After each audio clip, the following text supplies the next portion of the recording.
everyone, I'm Jacob. I play Tithla. She's a ranger. Tithla's in Barovia because she's tagged along with some friends and somebody needs to look after them. Hello, I'm Josh, and I shall be playing Killian Maxwell, a elf celestial warlock who has been travelling around Barovia for a little while and has joined up with the Tempest Guild to try and find his place. G'day, my name's Tom. I'm playing Jonor, the Aasimar divination wizard. He is here to find the best and the worst of this world, and he's doing it with a bit of naivety and optimism. Hello, I am Raph, and I'm playing Styx, who is a Gloomforged Paladin, on the journey of rediscovering themselves, quite literally, in the land of Barovia. Hi, I'm Ash. I play Axel, the gnome fighter, and I'm a master of the shield and a master with Trident. Hi, I'm Matt. I'm playing Blood Gorson, Path of the World Tree Barbarian. And I'm Owen, the Dungeon Master of our Curse of Strahd 5th edition campaign. A warning, gentle viewer. Curse of Strahd is a horror-themed Dungeons & Dragons campaign, which means you may hear adult language or adult themes throughout this episode. Hello, everybody. Welcome back to the Lost Archives, everybody. It is wonderful to see all of your gorgeous faces once again. We are here. We are playing Curse of Strahd, the premier horror 5th edition adventure. 5.5, 2024 D&D, whatever system of D&D they're currently calling it. System adventure. We are going to be jumping in very, very shortly. Not a lot of fun news or announcements to share behind the scenes. Unfortunately, Raph is away tonight, so I will play the character of Styx, which means I'm going to have to absolutely fuck up my voice once again. I will try my best to have Styx do something else. So I'll sort Styx out in the background. In other fun news, the last episode of Aloft will be coming out, for those of you watching live, will be coming out tomorrow. For those of you watching recorded, it came out yesterday. I won't be doing any more playthroughs of Aloft for the time being. We've explored everything there is to explore, so I will put that one aside and we're going to jump straight back into the Wandering Village. There's been some really cool updates, adding a whole bunch of new biomes, new features, new buildings, so I'm going to jump in and do a little bit more of that. And depending on how things go, I might have a bit of an exciting announcement regarding streams over the next month. I will let you know tomorrow what that looks like. We may have a lot more time for streams. I will keep you posted. That's pretty much all the fun news I have to share. I wish I could concretely say what that looks like, but it might have to wait for Avatar tomorrow night before I know for sure. So we'll sort that out when we get there. Anything else fun to share before we jump in, or are we all ready to rock and roll? Yes, I've remembered to open up D&D Beyond and Roll20 now instead of in Sweet. 45 minutes. That's I've brilliant. got good news. Yep. I went and saw Avatar Last Airbender in concert last night. Oh, how is that? Fucking amazing. I was surrounded by 35-year-old men weeping from 5 minutes in and just crying their guts out for 2 hours straight. Like, it was beautiful. Wow. It was so good. I mean, not crying. No. I was fine. I was strong, like a rock. I was going to say, like... It's okay. You Like can say Boulder. You can say the boulder is not moved by your music. Nah, I would have been very sad. Yeah, it was gorgeous.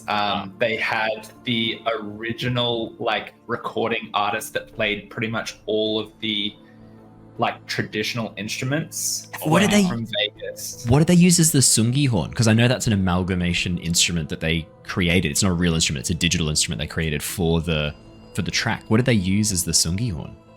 I couldn't tell you. He had 31 different instruments that he played across the night, and the MC basically said, "I can't even tell you the different names of the things he's going to play tonight." He's just and then so he had a bunch of different things, and then there was another person that was playing some instrument that had come from Perth, and they're the big xylophone things that they sit on and play like this. And she had 2 of those, and she flew from Perth, and she's the only person in the country that has that instrument or something like that. Man, so that's crazy. Yeah, it was pretty amazing. So it definitely got me in the Last Airbender vibes, and I was so keen to immediately go home and just start rewatching. Oh man, it's so good. Beautiful. It's so good. Yeah. I think it's the duduk. It's a Middle East instrument, which is like a pipe reed. That's the closest I've heard that sounds like what they were going for with the sungi horn. But and like I'd love to learn how to play it because I've heard it's not too dissimilar from like an oboe or a saxophone. So I should be able to pick it up from knowing how to play a saxophone. But they're not cheap, duduks. They are not cheap to buy and import into Australia. So I'll have to wait until I find somewhere that I can source them from. Maybe I should see if I can track down these lovely instrumentalists, find out where they got theirs from. You know, if you play it on stream, it's tax write-off. That's a good point. Good point. Didn't think about that. That's a really good point. I'll have to look into that. Save you 30%. That's not bad. It's a very good point. Yeah, I'll keep that in mind. Thank you, Jacob. Awesome. Well, let's jump into Curse of Strahd. That is a fantastic time. Let's get ourselves into the mindset. Nothing like tax law to get people excited for D&D. I think it's spot on because you're talking about horror. Most people find tax scary. I reckon there's a link we can make here. We're threading a needle for sure. Like it's a tenuous stretch, but I don't think it's the most tenuous we've ever had on this show. To be honest. Also, given this is recorded, I should say that's not actual financial advice, and he's not a financial advisor. Tax. It's a good point. Yeah, that's a very good point. You probably should say that. Awesome. All right, let me do the recap. Let us jump in. Our series has been following the adventures of the Tempest Adventuring Guild. Theo, Jonor, Tithla, Styx, Killian, and new allies Blood and Axel. Having become trapped within the realm of Barovia while searching for some missing adventurers, the team are back in the town of Vallaki, preparing to hunt down the werewolves of the nearby Svalich Woods as part of a deal struck with Strahd. With the easiest and quickest way across the lake being transport by boat, the team have spent some time in Vallaki, following up on leads for the werewolves and securing a vessel. With the team reuniting back at the docks after accomplishing their various goals, the group agreed the best name for their ship is the SS Unlucky. With preparations complete, the team launched their vessel into the waters of the Dark Lake, the wind quickly catching the sail and speeding the boat out and onwards toward the northern shore. While Blood and Axel focused on sailing, the rest of the team assisted with the various tasks required to help the experienced sailors, or by keeping watch for any signs of incoming danger. Beneath the boat, the lake bed suddenly dropped away at the edge of a sheer underwater cliff face, a dark abyss opening up underneath. Mist began to swirl across the water's surface, blue-green light shining beneath the waves before rising suddenly to form the shape of the ghost ship. While the party focused on the ship, Styx spied dark shapes beneath the water, humanoid figures making their way stealthily and preparing to attack. Alerting the party of the incoming ambush, the element of surprise was lost, the team leaping to action as aquatic monstrosities began climbing over the side of the boat. Fighting for their lives, the team noticed the lights beneath the waves changing shape and form almost too late. Leaping overboard to get a better look, Styx hung beneath the vessel, swinging slowly on a rope affixing him to the hull. In the dark beneath the water, the lights began to resolve into an enormous, elongated form. A vast lure, hanging from the head of a gigantic anglerfish. While the party finished off the remaining sea spawn, Styx threw himself into the mouth of the angler, soon finding himself swallowed down into its gullet. Inside the creature, Styx was surprised to find a number of undead corpses influencing its behavior, corpses seemingly under the control of Sergei. Battling with the zombies and trying to avoid being digested, Styx unleashed his holy fury and blasted the necrotic creatures with golden light. Back on the surface, the party focused all their attacks on the angler, Jonor blasting its lure with sequential shatter spells, breaking open the crystalline structure. Taking the helm of the ship, Axel ensured the angler was unable to damage the boat, and with expert precision, kept his companions out of range of the wicked teeth. Worried about Styx's fate, Blood leapt onto the side of the enormous fish, striking brutally into the roof of its mouth with a strange trident he pulled from its gums. The damage from within and without proved too much for the angler, its lifeless body floating on the surface of the waves while Styx attempted to dig his way out the side, while Axel lifted Blood to safely using a well-thrown rope. Dragging the desiccated corpse that had been contained within the angler's lure aboard, the group watched as it began to animate, the dark purple light Styx had observed in the other undead glowing in empty eye sockets. Realizing they were speaking with Sergei, Strahd's younger brother, the team initially tried to play their cards close to their chest, but both Styx and Killian soon found themselves goaded into action by Sergei's words.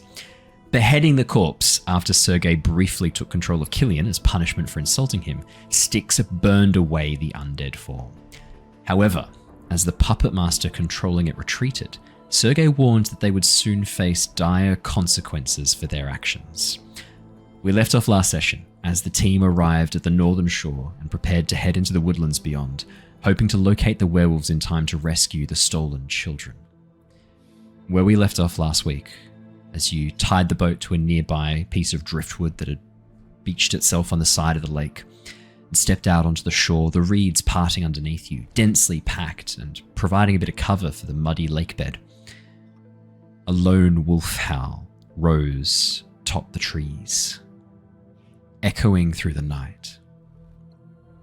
And then another, and another, and another, until a chorus of howls echoed through the dark night sky, seeming to come from all around you. The echo of the woods making it very hard to discern any directionality. And that is where we left off last session. We jump straight back in as you stand by the boat looking around, hearing the voices, the howls upon the wind echoing around you. You watch as Styx, summoning his sword, cuts a large section of wood from on top of the nearby branches and begins almost stabbing them into the muddy loam behind the boat, creating a bit of a back area to help prevent the boat from floating away or drifting off. A bit of a more secured anchorage point. I hand over to the rest of you. Dark woods lie in front of you, the lake bed stretching around on either side, reeds forming dense undergrowth, hiding the muddy loam of the lake bed beneath you. No easily discernible paths spring out, just this dense, dark forest looming over you, seeming to stretch over the edge of the lake like claws reaching out from the darkness. Where we go? I will look. Let me look. We really could. Sorry. We really could use for some extra light around here, and I cast light onto a stone nearby, and just give it to someone who needs it. Thank you. Anyone here can't see in the dark?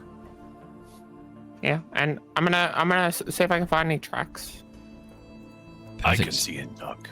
Blood can see. Tithla, could I grab a survival check, please? I assume I have advantage. You are in your native terrain. Oh no, native terrain's not really a thing anymore with the new ranger, which is really... Nah, but with the light from the light spell on the rock. I will lower the D6. One. It's not quite advantage. Otherwise, it's a nat 1. Is that a nat 1? It hasn't come through on Roll20 yet. That's not good, my friend. Mostly because I don't have it open. Oh, fully. I got Roll20 open. I thought you said you had everything open just before. You made a point. Roll20's open. I haven't clicked into the right table. Okay. Okay. I don't need to ask so many questions. Would I lie about it being a nat 1? No. I saw the 1. I don't think you would lie about that, unless it was really funny. I think you would do it then. As you look around, Tithla, in the darkness. Fine, I'll roll again. It's not an advantage situation. As you look around in the darkness, you do immediately spy tracks, Tithla. You're not sure if they're wolf tracks or not. A lot of the animals around Barovia do seem to be a little bit different in form and structure than what you're used to on Nostea. But you do think you spy a set of tracks, clear tracks, maybe a day or two old, heading down towards the edge of the lake and then curving up, seemingly through the forest towards an enormous, imposing mountain far to the north of where you are. You can see that the edge of that mist wall, this dome of mist that surrounds Barovia, actually cuts through the back half of that mountain. You can see the massive, towering top of the mountain lost to the mist wall. High above you. And it looks like these tracks are sort of leading around and heading in that direction. Interestingly, it's the opposite direction to what you thought the werewolves were. But, I mean, tracks don't lie, so... Also, Tithla thought that, they were on the coast of the Oh, in that case, lake. then, Tithla, they're on the coast. These tracks start at the coast and then head inland. Done. And everyone, yeah. They must have swum. The other way. Where you last saw the tracks, you reckon the werewolves swim straight across the lake, and this is where they get out of the water. Must be. Well, Tithla never thought that they came across the lake. Tithla thought they went around. And so with the natural one now, you do think they swim. Yeah. Only possible explanation. I think there's someone who's trying to mess with me a little bit, but these are and I don't think they swam. But this is definitely the tracks, and they head up this way. Let's go. We're in a hurry. Tie up the boat. Boat's good. Okay. Thank Let's you, go. Blood. no. All right, Tithla, let's, Don't worry. we're following the tracks. We didn't follow your tracks before, but we should probably follow them now. We're close to the location. Well, I appreciate the vote of confidence. Thank you. It really means a lot in these times. We should go.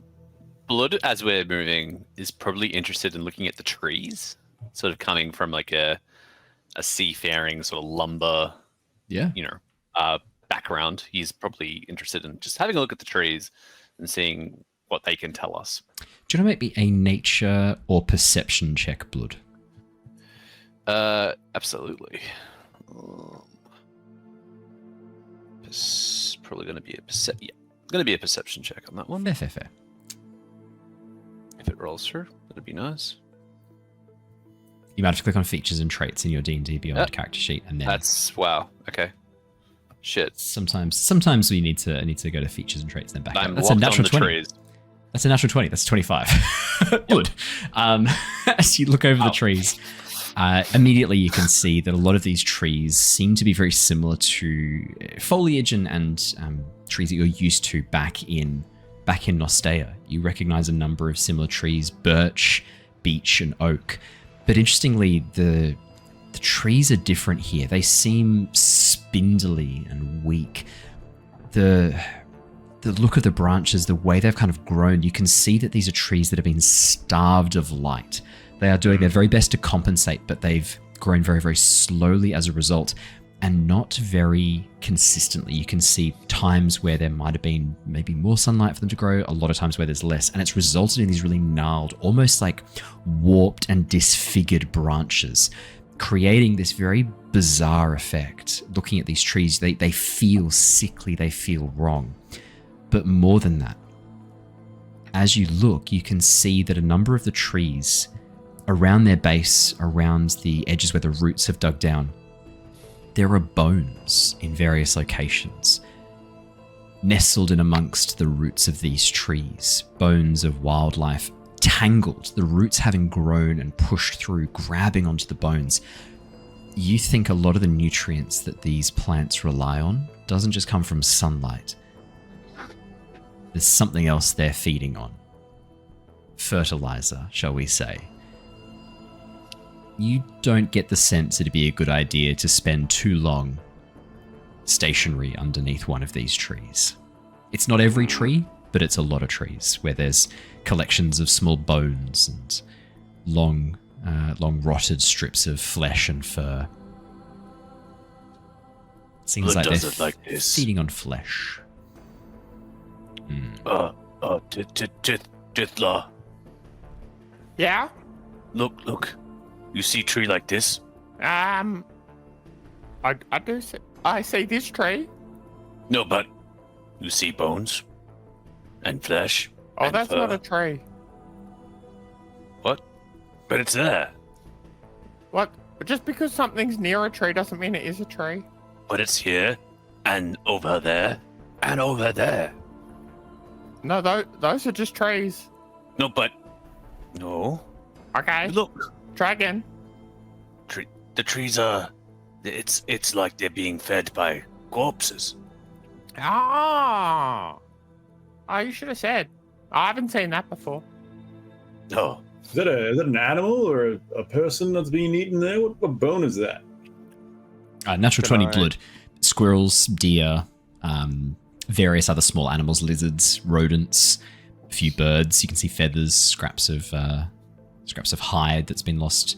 Yeah, you haven't seen any human bones this section, but a few animal bones for sure. And with your natural 20 blood as well, the tracks you're following, tracks Tithla's leading you guys on. Tithla didn't really announce what specific tracks she was following. She just said the tracks go this way, but you're pretty confident looking at these tracks that they're deer tracks. Blood think these are deer tracks. That's okay. You don't need to know. But Which look, ones? these ones. Yeah, the tracks Tithla's leading on. And Jonor, Killian and Jonor, you were there when Madame Ava showed you on the map. You're headed the direction almost 45 degrees away from the direction Madame Ava kind of directed you. Oh, actually, probably closer to 90. If you're at a point at the bottom, Madame Eva wanted you to sort of go upper towards the left, sort of northwest. Tithla's leading you northeast, following these tracks that she can see. Do you have the map or do I have the map? Because let's check this one here. Hold on. Put the map back in your pouch, in your satchel that you have. Of course. My apologies. We'll check this one. I waited till your back was turned and snuck it in. I'm sorry. We don't have time for stopping. And blood, the trees are very interesting. Can we look at them on the way back? We've got to go and save these children. But Tithla, we might be going the wrong way. What if we are going the wrong way? That's just offensive.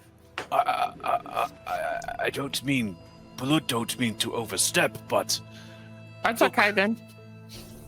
Oh, well, you can see lefty, L's for lefty, so that's west, and we're gonna go this way.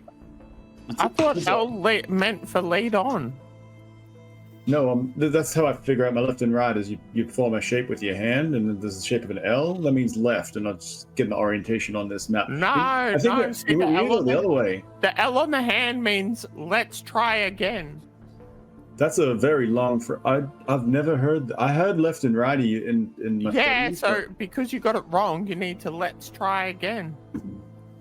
But Blood, are you sure these are deer tracks or? Blood have deer on island where Blood is from. Who are you gonna believe?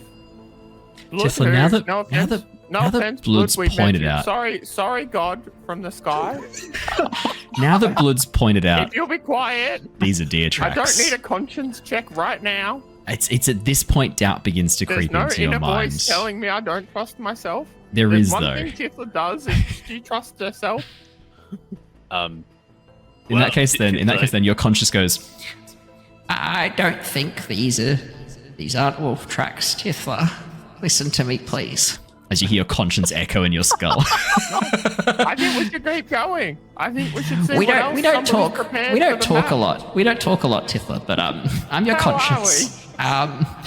This is going very well. Spoken in a while. We ain't spoken in a while, but this doesn't look right. Has anybody else noticed that Styx has started going off in the other direction? That's just Styx doing his perimeter. Styx actually still by the boat jamming. He's making, essentially Styx is snapping branches off and making a bit of a palisade wall around the boat to stop it drifting away. Good Styx. Thank you, Styx. That's pretty good. Thanks. I just want to make sure we don't lose the boat. It's a long walk back. Blood is going to go this direction. Okay. I think he's got you dead. Oh no, Tithla, we come on, we can figure this out. Yeah, we can. Who are you gonna trust?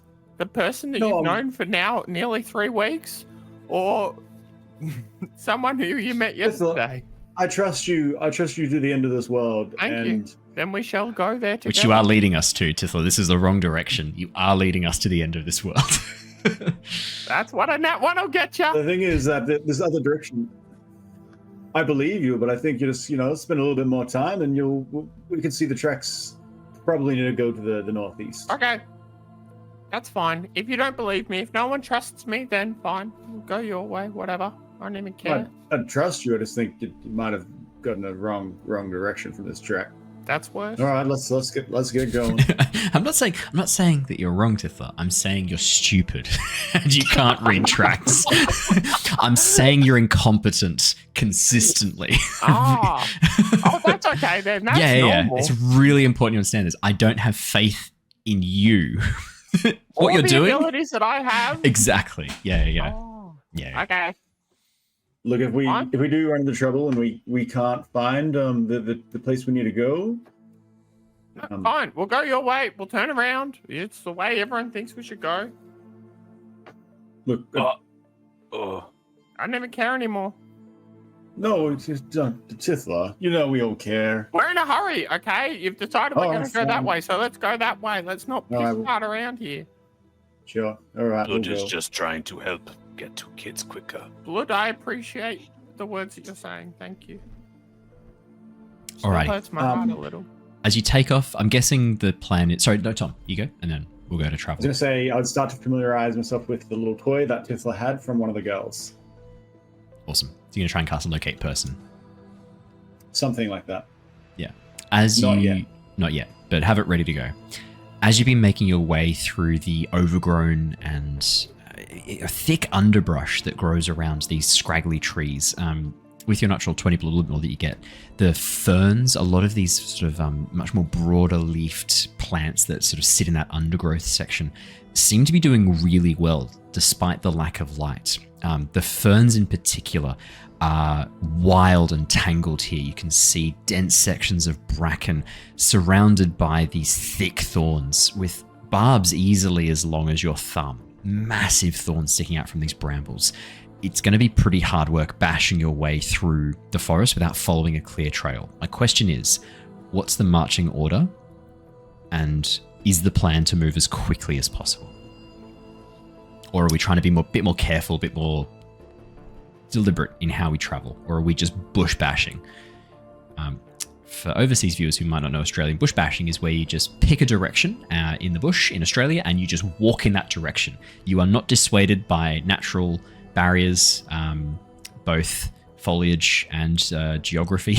You just carry on. Is that where you want to go meet like very, very minimal deviation from a pathway. It's an honoured, time-tested Australian tradition to get through somewhere, which is probably why we have such great interactions with our native wildlife.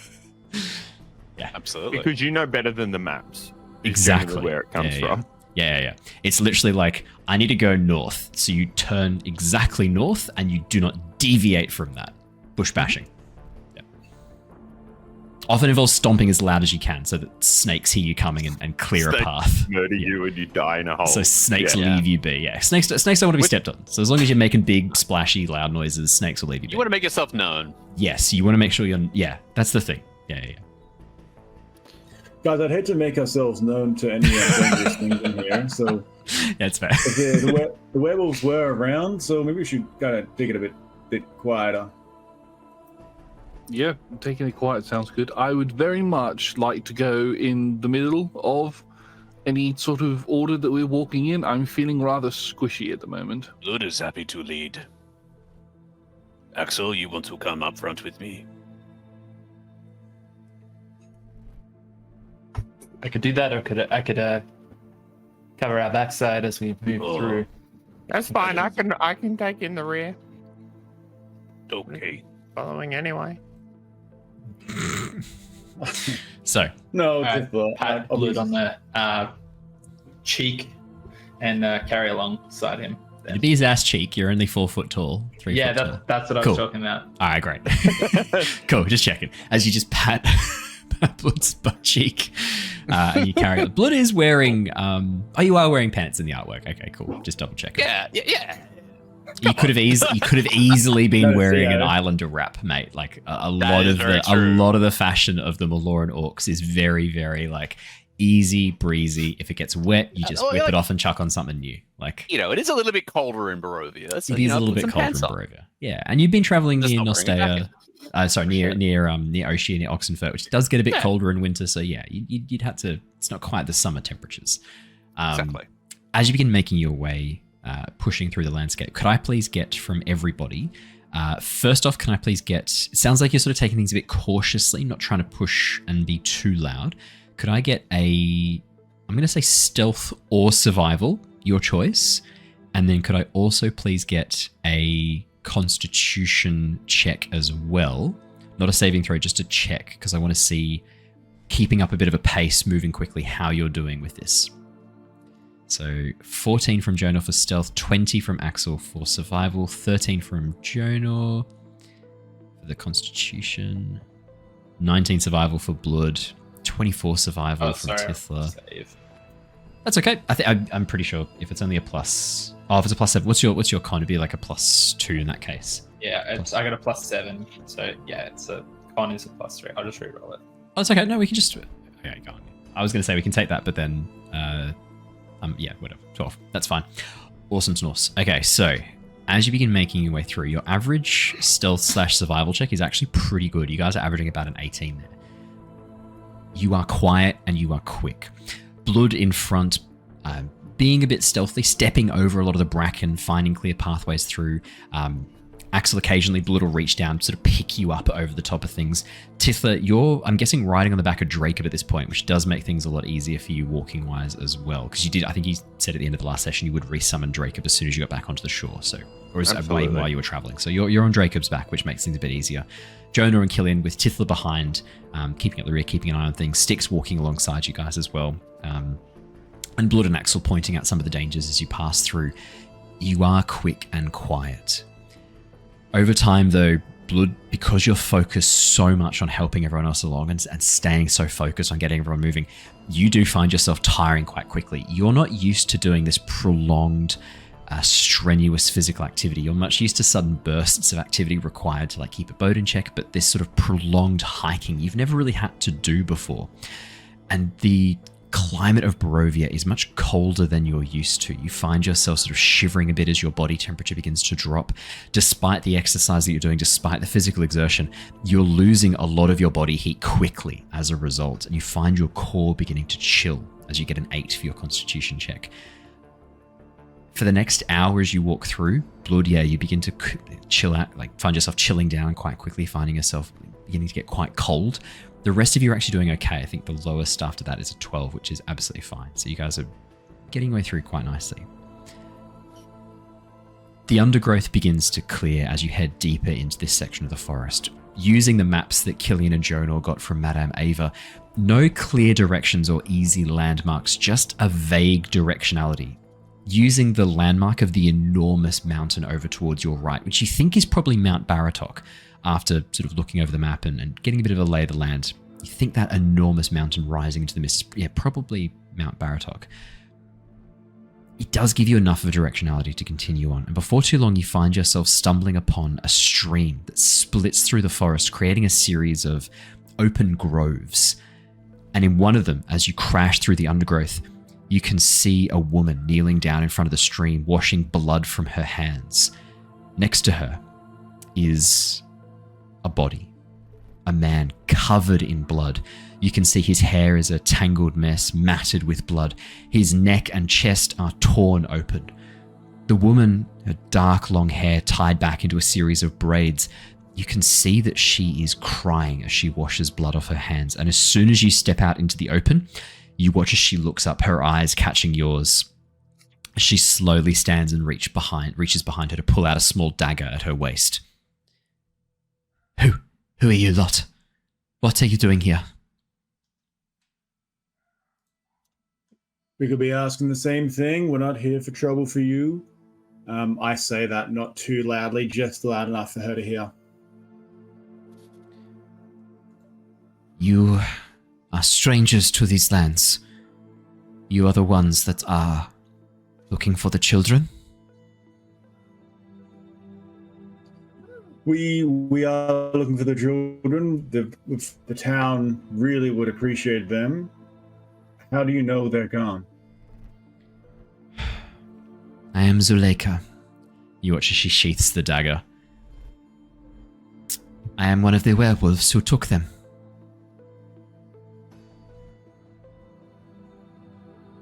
Really? You don't look like a werewolf, or is this just your alternative form? This is my human form, yes. You've who's on the ground there? Is that an ally? It looks like an ally of yours. Are you okay? You watch as she looks down towards the ground, seeing the limp body lying next to the river. You watch as she kind of shudders for a moment, looks up. This was my mate, Emil. What happened? He was killed for daring to speak out against the pack leader. Oh. The pack leader, or which pack? There is only one pack now. Kirill. Emil and I, we tried to do things a bit differently. We tried to split the pack into... but it was not meant to be. Look, I believe werewolves can be fairly, pack-oriented, so that's a hard ask.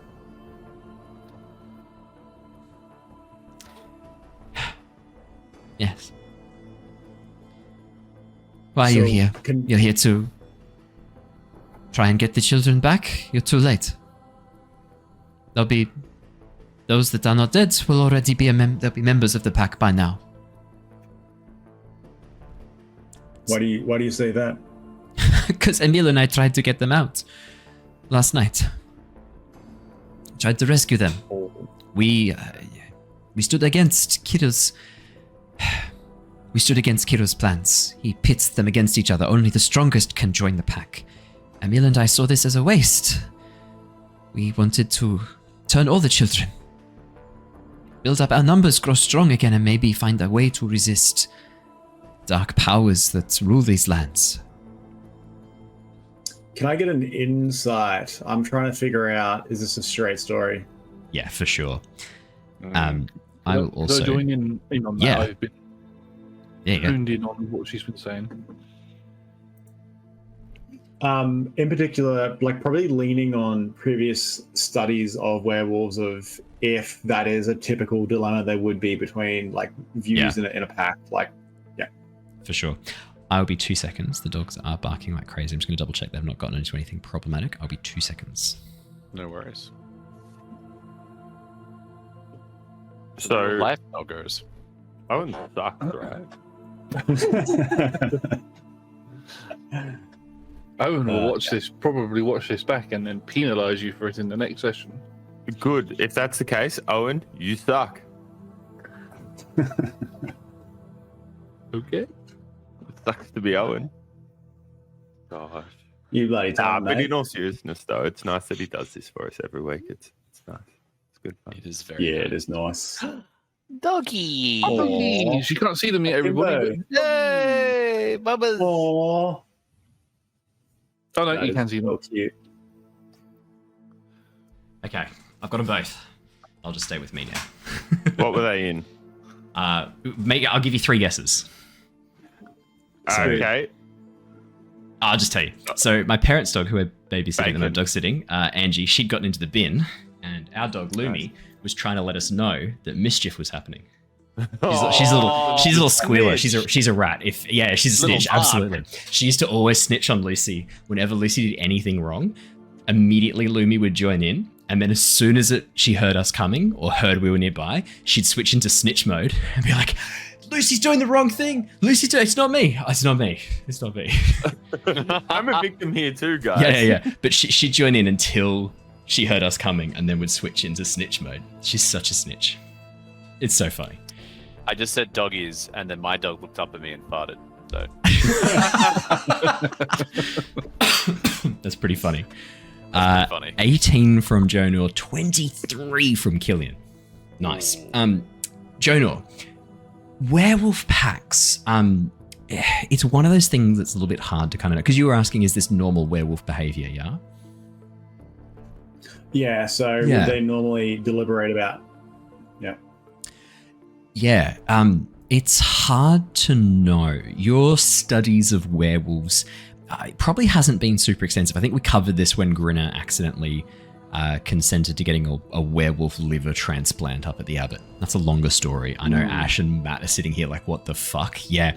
Raph's previous character volunteered to allow someone clearly not right in the head to remove his existing liver and give him a werewolf liver. Yeah.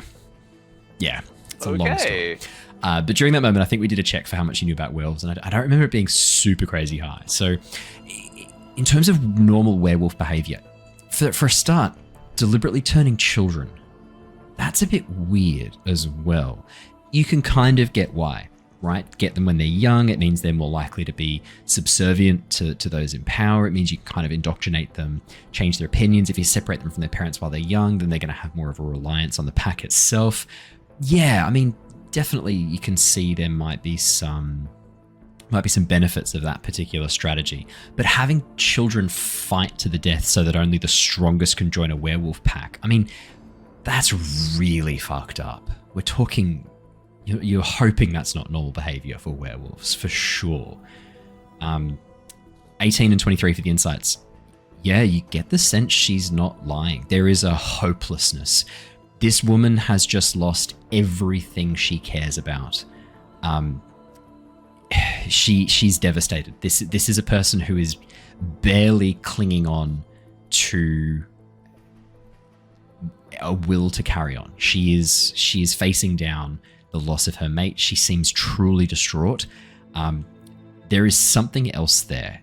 For 23 Killian, there is a burning desire for something beneath the surface. You know what it is she's clinging on for. She wants revenge. Revenge. This is a woman who now, her worldview has narrowed to a single face that she is going to claw. Probably this Kirill that she mentioned. When she said the name, she spat that name. You watched in that moment her fingernails lengthen slightly into claws, her ears beginning to elongate ever so slightly, teeth beginning to push through before she managed to get herself back under control again. That name, you've never heard someone speak a word with such hatred before, such venom before. I know this is a difficult time for you at the moment, but can I ask where your allegiances lie? Who with? I don't have any allegiances. Emil, my husband, my mate, my partner. That's the only person It's the only person I have ever followed or loved. And he was killed by Kirill at Sergei's orders. I have no other allegiances. Emil might have made a deal. I don't know and I don't care. Emil would have been the pack leader of your new pact. We would have been together. Both of us. How many of the other members of the pact feel the same as the pact leader in terms of having people fight to the death, killing children, all of that sort of stuff? All of them follow him now. Emil's challenge against Kirill it's over. They will all follow Kirill now. All of them. But how many of them believe that what he is doing is right? I don't know. 20? 30? So most don't care. Most don't care. He is How strong. many of you are there? The current pack? 40 of us. Strong werewolves, not just new bloods. So we have 20 or 30 werewolves to kill then? You don't need to kill other werewolves. You just need to kill Kirill. If we kill Kirill, will one that is oh my god, my words. If we kill Kirill, will one that shares his beliefs not just take his place? No. Because I will take control of the pack. I was hoping you'd say that. I'm sorry, are we just gonna turn up and are we gonna go and kill someone? Like, sure, if they're doing the wrong thing, that's bad, but like we said that, like, Sergi has something over these werewolves. Like, we know that. He said that. He's controlling them somehow. What's he got on now? I don't know what Sergei has over Kirill. Emil made a deal with Strahd to try and drive off Sergei's influence. Knowing that the pack was being split, that our allegiances were being divided, he went to make a deal with Strahd, and he... So, Killian, is that the deal that you would prefer be in place? I have no such deal with Strahd. They can both fuck themselves. But the thing is, if you get into power, then one of them or both of them will try and approach you and manipulate you to either of their causes. It's a choice of which one is. That's going to happen no matter what. No, that I'm not picking between those two cunts. No. If I'm in charge, I am taking us out of here. We are leaving. There are places. Where? There are places. You cannot leave. There are places in Barovia that they do not hold sway. Not like they think they do. Like where? Mount Baratok. Are we not at the base of the mountain? No. It's still a fair few miles over towards the east, north of here. What is that mountain? A magic user, a wizard or sorcerer of some sorts? I do not know. But he's powerful, very Mad powerful. Mage. The Mad Mage, they call him. Yes. I would like to believe you, but do you know why he's mad? No, I know nothing about him. Just that the brothers want nothing to do with him. And he wants nothing to do with them. We had heard that he doesn't let anybody near him. So how would you be safe there? He doesn't let people near him. He doesn't care about animals. That We is can risky. choose. We can choose our form. Riskier than staying. My husband Emil thought he could try and play with these brothers. Thought he could try and outmaneuver them. And look, I've lost him. Forever. So No to more. sway the pack, you either have Kirill dealt with, or you give a better story for the rest of the pack. No, there's no better story. It's over. My husband had them. We had it organized, and Kirill tore him apart. The werewolves will follow him. Those who are not loyal will follow him out of fear now. No, he has to die. Him and his inner circle. Well, if you believe that's the way to save your werewolves and head to the rock, then by rock I mean the mountain, then perhaps we can continue trekking towards the rest of the werewolves and scheme up a way for something to work for both of us. You know that they know you're coming, right? Sergei spoke to them some hours ago. We just want the kids, okay? Blood is not Kids. prized. We're just trying to get them home. You've really pissed off Sergei. Okay, well, he's really annoyed us too. Yes. Blood Yes. barely know, Sergey. Blood has been here like 2 days. You just met him before. He was kind of braggy, saying that we weren't going to be able to save one of the kids. Blood remember, but Sometimes it feels like time works differently. Even though it was a couple minutes ago, it might have felt like it was almost a whole week ago. No, Blood understand. Blood barely say anything, but don't like Sergey. Blood will help. He tried to have us eaten by a giant fish, so that's he's in the bad books at this point. So they know we're coming. Werewolves are hunting animals, and we're just walking right into, your land. So we're headed for a lot of danger then, aren't we? Yes. And there are packs that have already been sent out down towards the lake bed. Down towards the edge of the lake to find you. He said where you were coming from, that you were sailing across. Blood just, like the penny just drops. Should we go back to Styx? No, Styx is with you. might Styx have is with some- you. Oh, Styx is with with you. us. Okay. Styx, I'm sorry that he didn't even know you were here. That's pretty rude. All He right. was building a hell estate still. I finished it. It did not take me long.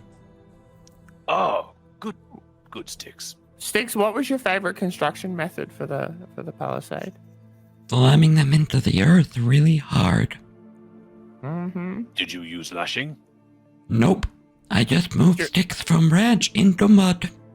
I'm sorry, I'm getting confused with all the different uses of sticks. Could you repeat everything you just said, but I use... snapped a sticks different off word? trees and I slammed them into the ground. Okay. That didn't help. Thank you for trying. All right. Fuck you, Killian. I was about to say, why am I catching strays? But I remember what I did.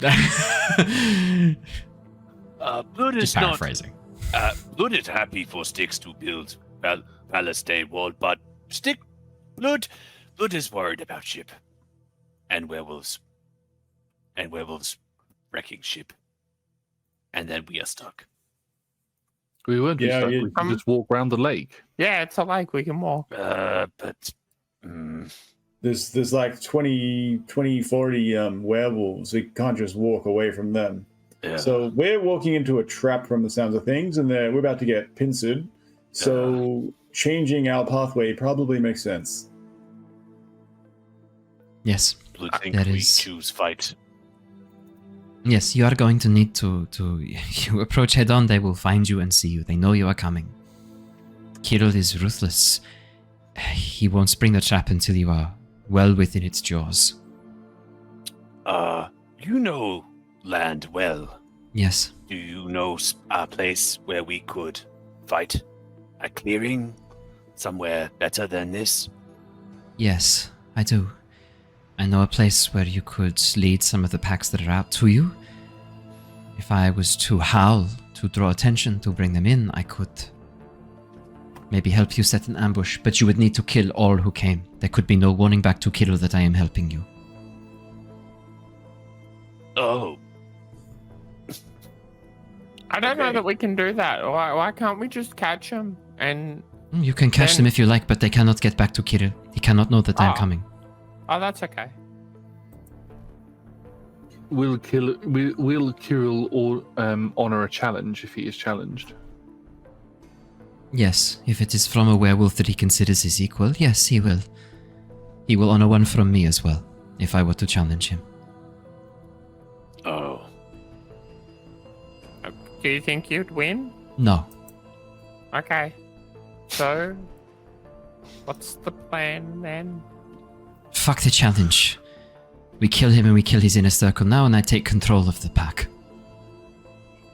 But we need to draw him to a location. So if No. we issue him a No, challenge, we and need then to ambush draw. him, We need to draw his people away from the den, and then we can head in and take him and his group out. Okay, new plan. Okay, how's this? What if everything that you're going through, okay, that sucks. That's not good, okay? But what if we right now go and get the children, and then maybe in an hour or two, we can try and do this? They're not. You're not listening. They're Yeah, dead. They're dead, or They're they're not- already werewolves. There won't be any left who have not been turned or killed. Sergei was specific in his instructions to Kirill. If we keep talking now, then they're definitely dead, right? But there's still a chance. I Right? watched them. I watched them kill each other. Okay. It's over. If our plan to get them out, our plan to turn all of them, they tore their throats out. Then they So he turned on lied him to in. us.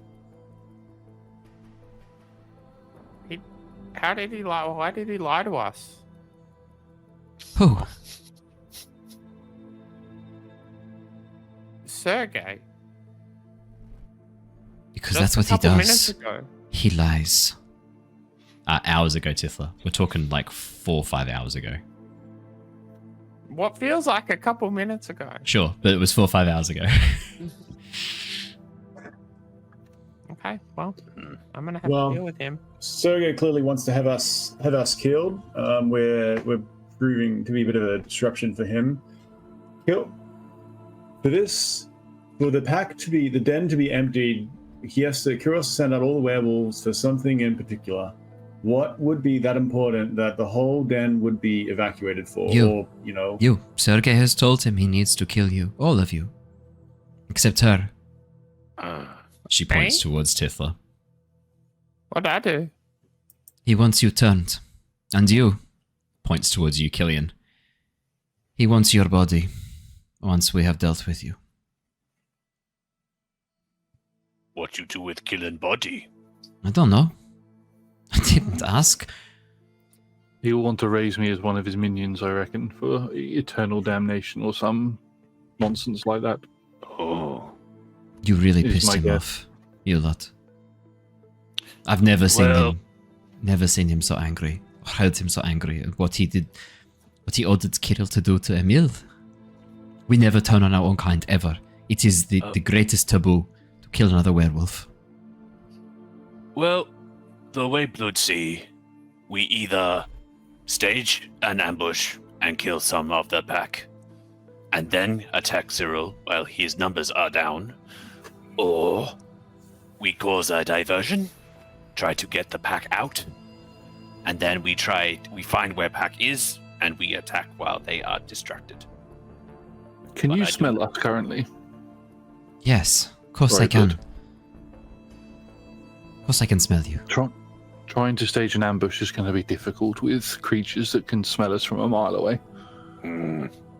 There are ways around that if you know how to fool a werewolf's nose. Peppermint oil works very well. Oh.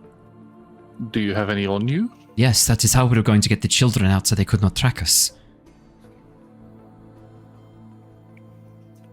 Killian, can you make us all smell like peppermint oil? Yeah, do you just have any more? You watch as she reaches in, pulls out 3 vials of this very light greenish blue liquid. Oh.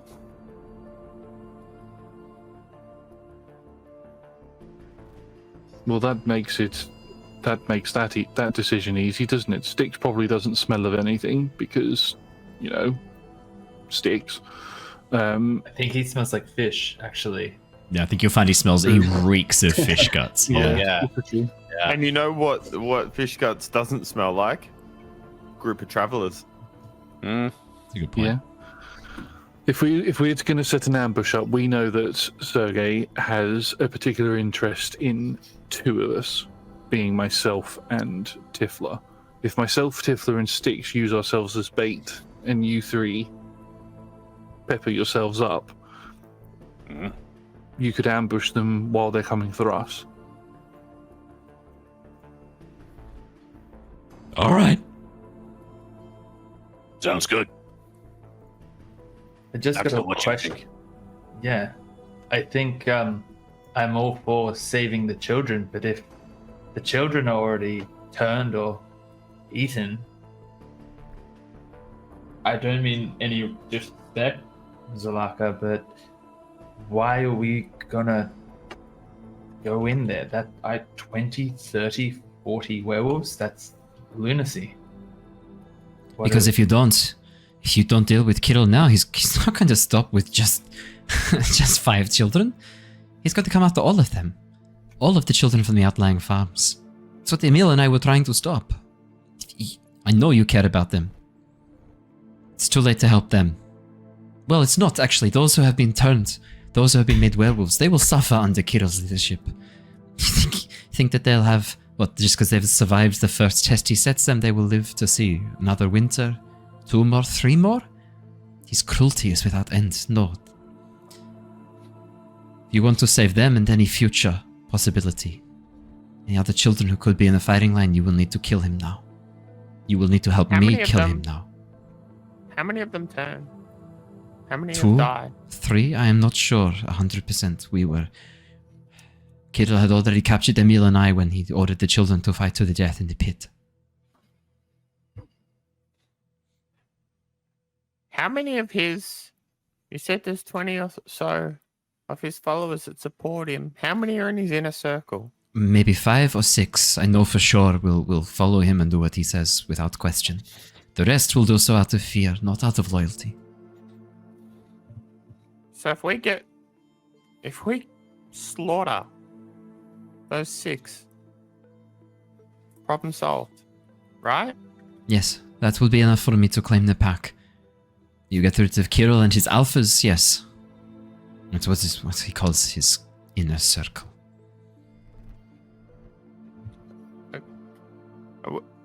Do they And then go what by would the you do with 18? the pack? No, just calls them his alphas. Okay, the 18. And you take pack to mountain, and that is it? Yes, I will take our pack to the mountains and we will live as wolves. Alright. Ambush. Okay. The thing is that we need to ambush. I must know. Kirill and his 6, not the ones that he will probably send to us. Yeah. He will probably stay in his lair with those 6. Yes, that is correct. It means He we will not leave full until fight. Yes. Unless, of course, we are able to send the hunting packs away from you, which is something I might be able to do. They won't think that I am working with you. There will be no hint of betrayal. Jacob would be able to help you as well. Yes, your strange lizard No, dog. No. You're the one there that's a half wolf, okay? Don't be calling things strange. I'm not half anything. You watch as her claws See begin how to offensive it lengthen. is? See how offensive it is? When people make incorrect assumptions? Your Dracob. Thank you. Can he howl? He can growl. Can he howl? I don't know. Jacob, can you howl? Which as Dracob sits back and lets out a lone mournful howl. Oh, that's pretty cool. Yeah, he can howl. There's a moment before you begin to hear answering howls echoing through the forest. Good. Oh, do they sound close? Some of them do, yeah. Not like meters away. It's hard to tell with the but echo. like- But yeah. Good. Get your Dracob to run, howling. Draw their attention. Continue howling as if he is chasing. The werewolves will follow him. The rest of us can sneak into the den. Kill Kirill. Is that going to be enough to draw everyone out? It'll be enough to draw a lot in that direction. Depends how convincing your Dracob can be about howling after a hunt, after prey. How far is Den from here? You're closer than I think you realized. Maybe an hour's walk? Okay, well, if you can point us in the exact direction and No, location as I'm to coming where we with need you. to go. Oh, no, you need me. I need to be near you. There's no way you're getting in without me. You will follow. I thought you were going to howl and draw them away. Wasn't that Yeah, the once I plan? get close to the den. The ones that are roaming, Dracob can get rid of. Your Dracob can call away. That makes sense now. I understand. That was unclear to me. We run. Right, well, You follow, Outlanders. Okay. So is he going to go now? Yes.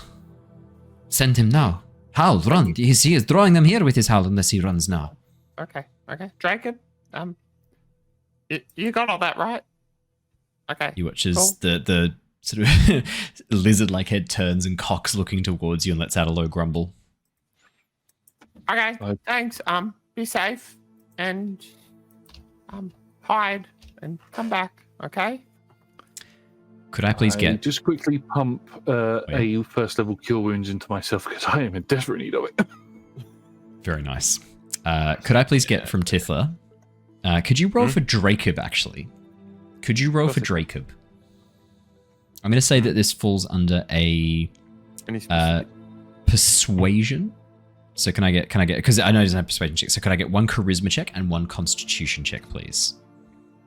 Oh, could it perhaps be... no, that doesn't help. Does it have to be charisma? Could it be wisdom? Maybe I would allow strength? wisdom as well. Could it be strength, actually? The strength of the howl. No. I will allow... The strength of the hunt. I will allow... Could I bardically inspire Dracob? Yes, you can absolutely bardically inspire Dracob. I would allow wisdom, because that would fall under the more the survival side of things. I would allow that. All right. We'll take that. Yeah, You got this, Charisma. Dracob? Charisma or wisdom. Oh, God. That's a 7. Plus a bardic inspiration, which is a d6. Yep. All right. Just don't roll a 1. Roll. It's a 3. 10. Okay. So now a con as well. Yes, please. Fuck me. That's a 6. That's a 6. Dracob takes off into the undergrowth at a run, letting out these panting howls as your Drake takes off, disappearing from view. You can still feel your Drake through the connection. You can still feel that bond that you've cultivated with your Drake, but rapidly you watch as Dracob vanishes into the undergrowth. As you turn back towards Zulenka, you watch as her hair begins to elongate, as she crouches down, pulling her clothes around her, her hands reaching out through the cloth, turning into these massive claws, skin ripping as large claws push through, breaking through the fingernails. And before you stands a very large, shaggy wolf. Not that full sort of hybrid bipedal form, much more wolf-like. This long sort of shaggy mane of dark hair around it. And as it turns its eyes towards you, these sort of hazel eyes, you watch as the wolf growls momentarily and then takes off at a sprint into the undergrowth, looking back to make sure you're following. Alrighty. I would quickly grasp the pearls of power I've got stuck, tucked away, and whisper the words Lyfander's Light and use that to restore one third level spell for me. Nice. Cool. Very nice. As the pearl in your hand flashes for a moment, this warm sunlight burning from the pearl, just for a second, close to you, you feel that warmth again, Jonor, that connection to the outside world as your magic reinstates itself, restores itself. While we're running, if we're going to be running for longer than a minute, I'm going to be sort of etching some magical runes as we're sort of going, and I'm going to use my magical cunning to regain one of my expended pack magic slots. Nice.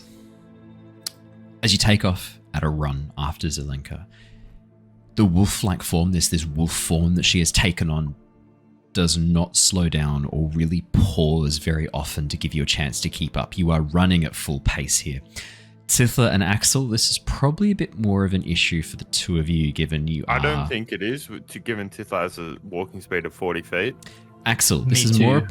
I got speedy. You got speedy. Never mind. You two... It's like... The normies are the problem. Yeah, it's the normies. It's the tallies who are the problem. It's kind of like, you know how those little birds, when they run across the sand, the little rapid feet, little sandpipers? That's kind of what Tithla and Axel look like in this movie. As they I think Tithla and Axel then high five along. Yeah, 40 feet of movement too. Yeah. Why am I now picturing Axel doing the Super Mario run? Yes. Yeah. Better than the Naruto run. It's the same run.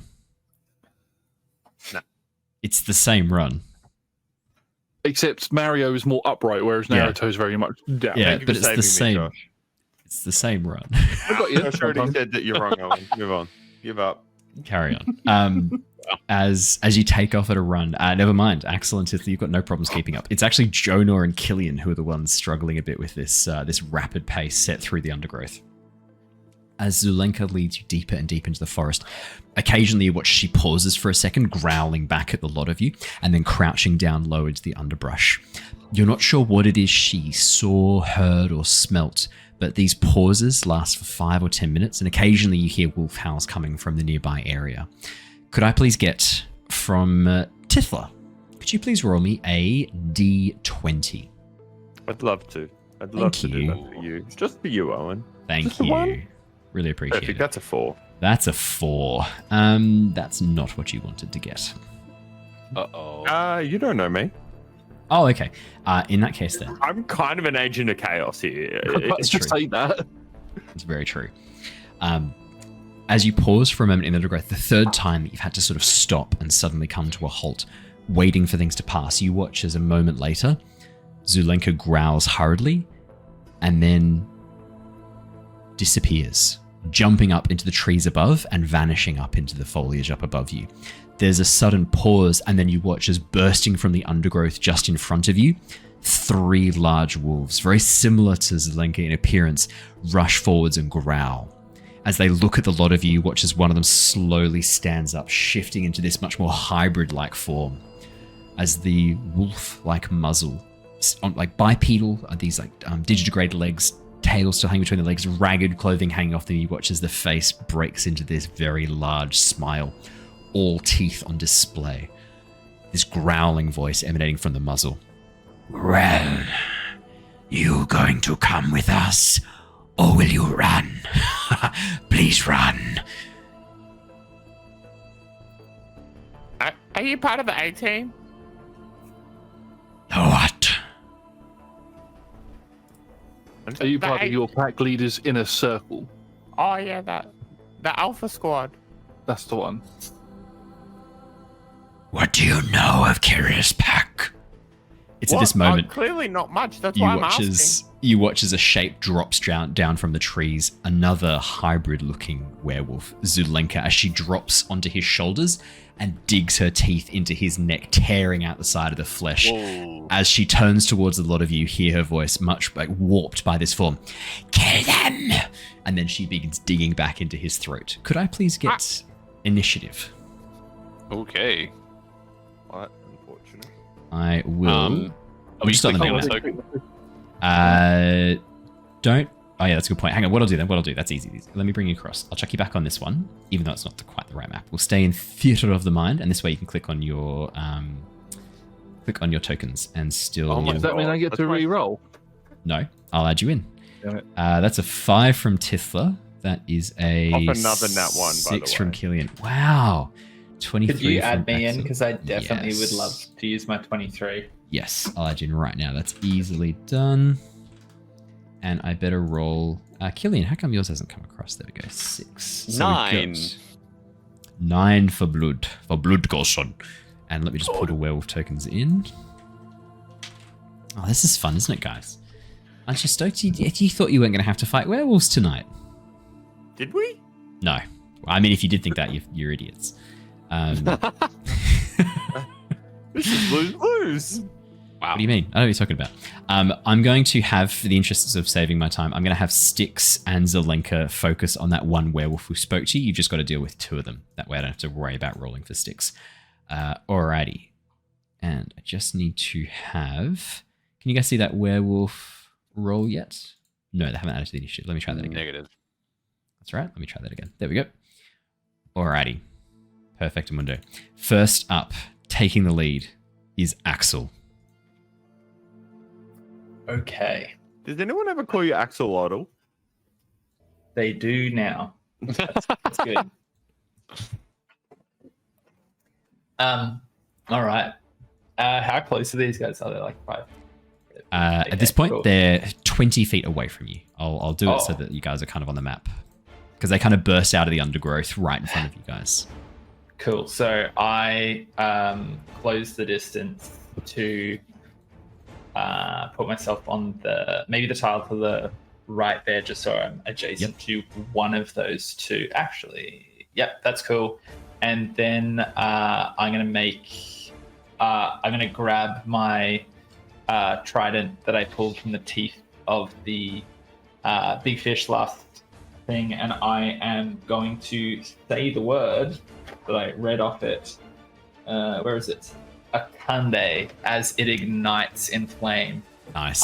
And make my first strike. As you hold the trident aloft, the trident having shrunk down to match your proportions, Axel, quite nicely, the handle moving slightly.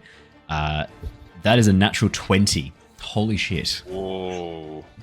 Total of 28. That is definitely going to be a hit. Would you like to roll me some dice? And you'll get a maximum damage on top of this from the dice rolls. Fantastic. Amazing. That is very, very nice. Yeah, as the trident bursts into flame, that is going to be because I'm guessing you've got your shield in one hand, so it's a one-handed trident axe. Yeah. So that's a 12. Plus you get an additional d8 on top of that for a total of 20. Plus the 7, because it is a blaze. So that's 27. Plus you then get an additional 2d6, which is 12. Takes that up to 39. And then the extra damage there for the 19, the 12 plus 7. What's that rolling for? Oh, sorry, it's added it together. So no, don't worry about it. So ignore that. Yeah, so 39 points of damage total from this critical. Holy shit. As you stab, talk me through, what does the attack look like as you hold this aloft, call out the word, and then slam the flaming trident through its belly? Yeah, 100%. I think like I just charge with it in front of me, shield ready to deflect, but then I come up from behind it, shout the word, and pull this trident out from seemingly nowhere, up into the chest. And what was your word under again? The ribs. It is Antande. Antande! Yes. Amazing. 39 points of damage. Holy shit. Could I use the topple feature of my trident and Yes. get a Constitution saving throw? Yes, of course. That is going to be a 17. Okay, cool. They're fine. I was trying to knock them down with it as well. Okay. Okay, I'm just going to go for a second attack. Why not, hey? 15. That's a 15. That is enough to hit. Oh, brilliant. Okay. I will roll the damage there. So that'll be 12 plus 4. That will be a total of 16. Cool.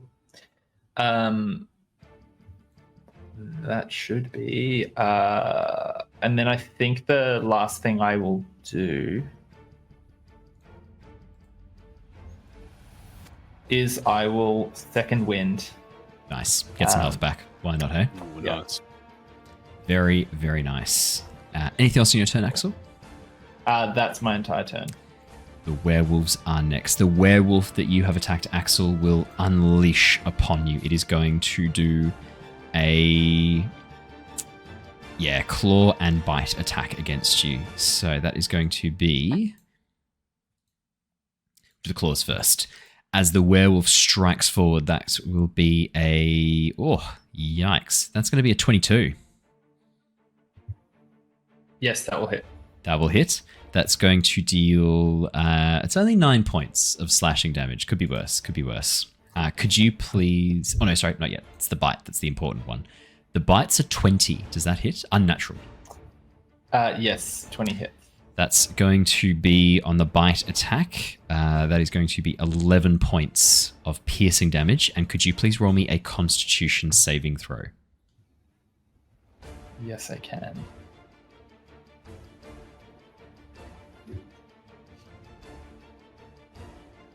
No good. That's a 12.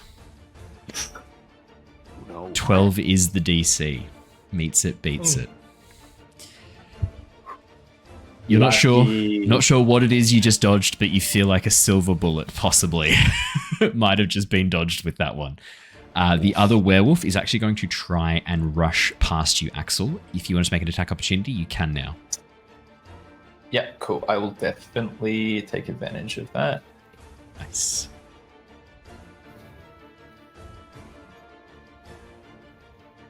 Why not, hey?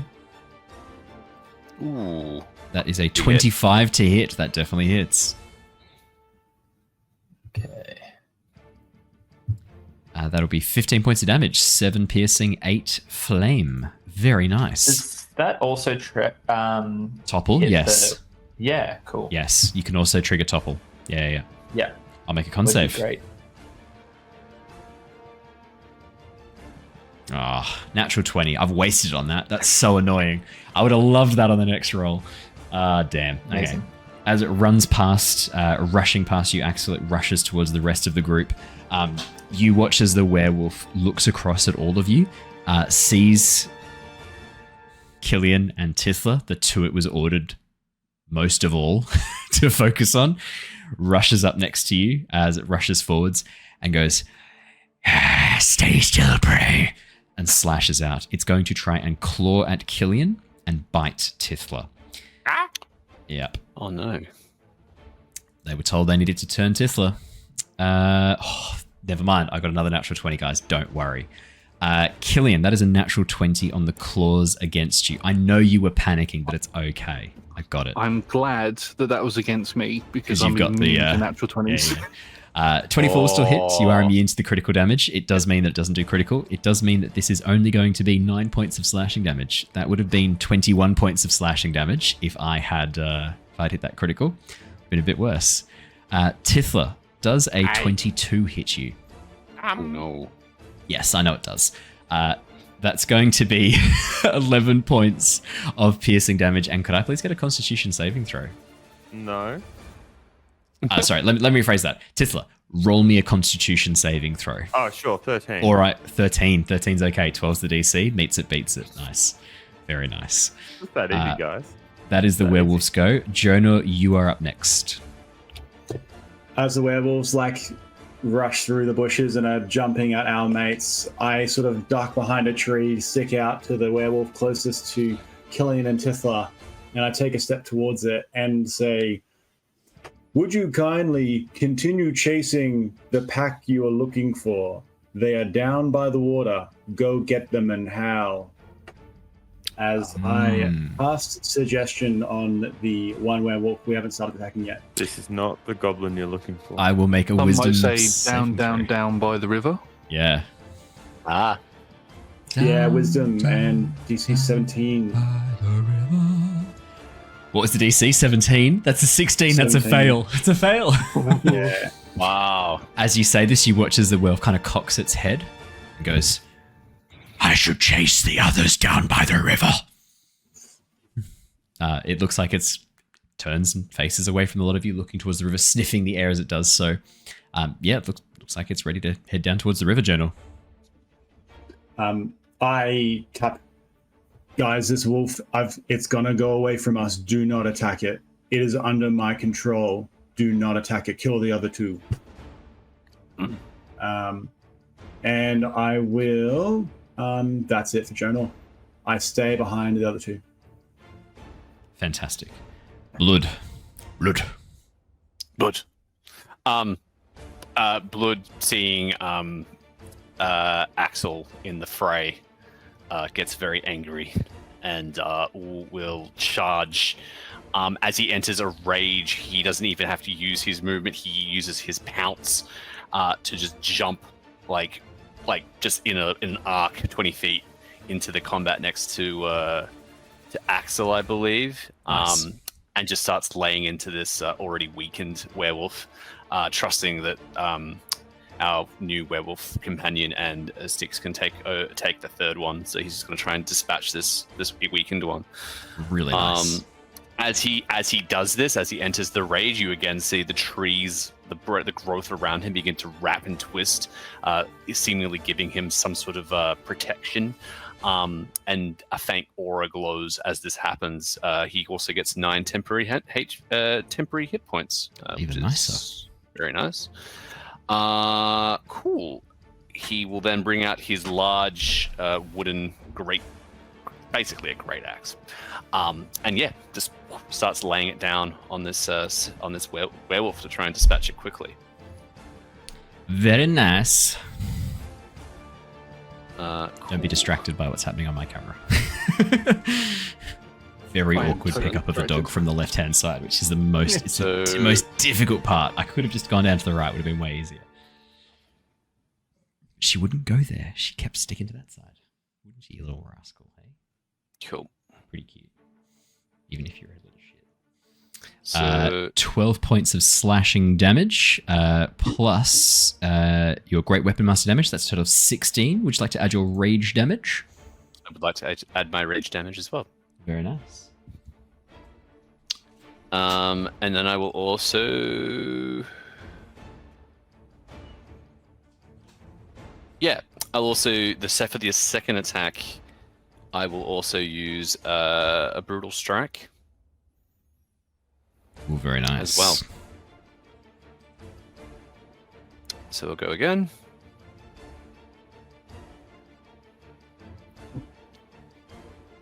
$26, that definitely hits. Obviously that hits.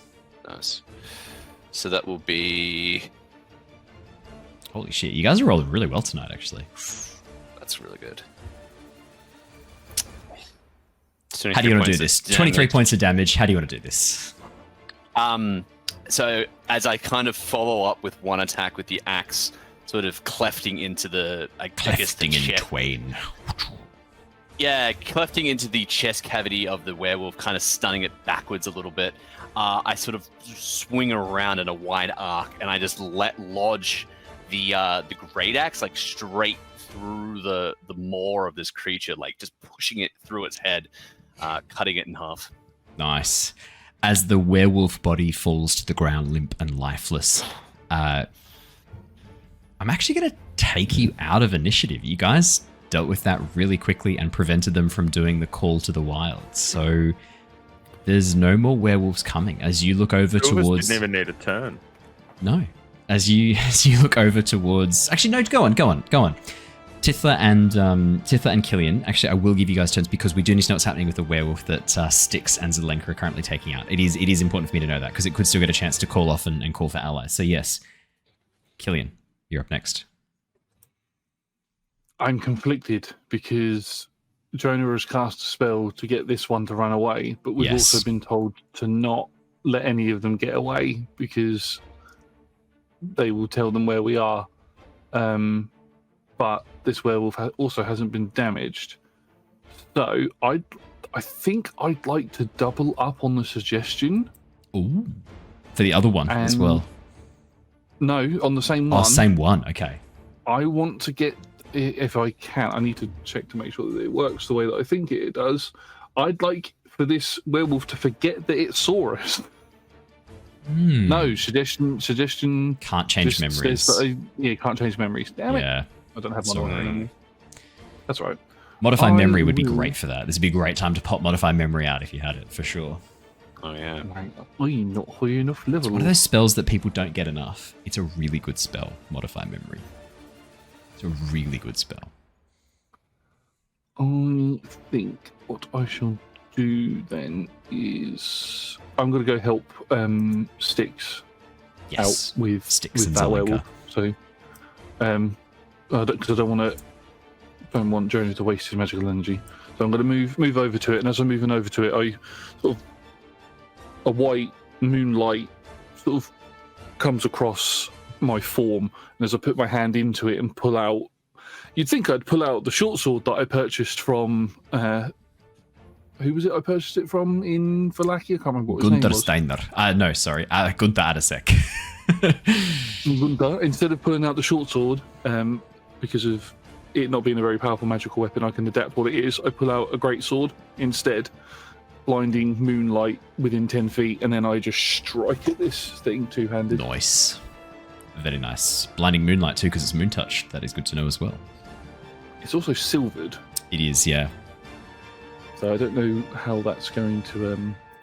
It definitely helps. It's definitely a thing. 27 to hit. Yes, that hits. Yes. 8 points of slashing damage. 8 points of slashing damage. Yep. And then I shall attack again. Or 26 to hit. Holy wow. Shit. Okay. You guys are rolling so well. And 10 points of slashing damage. 10 points of slashing damage. Very nice. Very nice. Magical slashing silvered damage. Very nice. Alrighty. Brilliant. Anything else on your turn, Killian? No. Tithla? No. Up to you, Owen, if you want to keep playing. Tithla's going to take shots at that one that's surrounded by them that kills. That would be great. Yes, I need to know how much damage you do because I've just rolled for Styx and Styx doesn't hit, so I do need you to roll. Cool. Yeah. Yeah. Okay, there we go. First one, 24 to hit. 24 definitely hits. And then it's up for you to work out how much damage that does. That'll be 9 plus 5, total of 14. And then the second one's a nat 20. 5 cold. Hit. Oh, natural 20. Very nice. So then that's 13, 21 plus some number. So it'll be 13 plus the so 21 plus 5 for 26 plus another 6 for 32. Good team. Tithla, how do you want to do this? It was already injured from Zelenka's attack on the neck, her ambush. Tithla's knowledge of wolves and having hunted wolves before.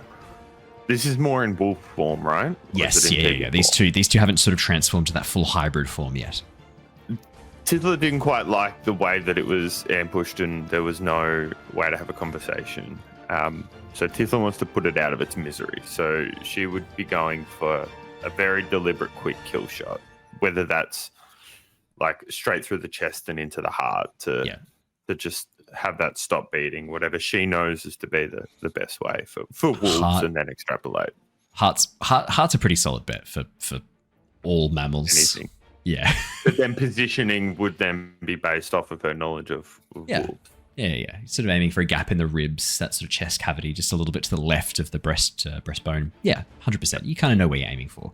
As the first arrow flies and cuts through the ribs, you watch as the wolf lets in this sort of gasping cry, the arrow piercing the lung and striking a little bit deep, not quite getting to the heart. The second arrow, though, Tithla, straight through, following the path of the first.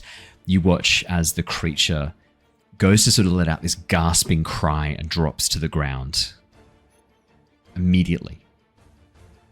Unable to breathe, unable to move, falling still very, very quickly.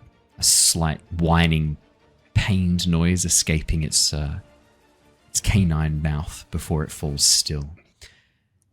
And at that moment, I will take you guys out of initiative because the one that's under the suggestion is going to follow the suggestion, which was specifically Jonor. Continue following the pack that you were down towards the lakeside and howl once you get there. Yeah, something very, very close to that. That was the directions. Yeah, cool. In that case, then, as we come out of initiative, you watch as the werewolf leans back, its eyes glazed over, almost milky white as the effect of your suggestion spell kicks in, Jonor. You watch as it takes off at a run, a loping run, disappearing into the undergrowth. Zelenka sort of turns to go after it. You see her like hybrid form. She goes, "You let one escape." Oh, wait, it's listening to me. And then I pull a little rune out in front of me and show that I'm like tuning and like sending it over to it as I concentrate my spell. Ah, very well. As long as it does not lead them back to us. He will howl by the water. It should grant us more space.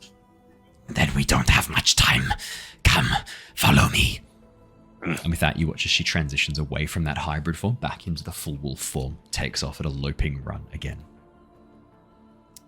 For the next 20-30 minutes, you struggle to keep up with Zelenka, bashing through the undergrowth, the trees, branches reaching in all around, trying to grab at your clothing, grab at your hair, even grab at your skin. The thorns from the brambles sharp and quite long, poking out from the undergrowth. The brambles that crush beneath your booted feet crackle very lightly in the air, but the mist that surrounds you seems to swallow noise, giving you a bit of an advantage as you move silently through the mist-covered forest. You're not sure of the direction Zelenka is sending you. For a time, you're just kind of following, looking around, not really recognizing any of the landmarks, any of the surrounding area. And then the mist begins to clear once more, and you see rising from the forest what looks like a hillock.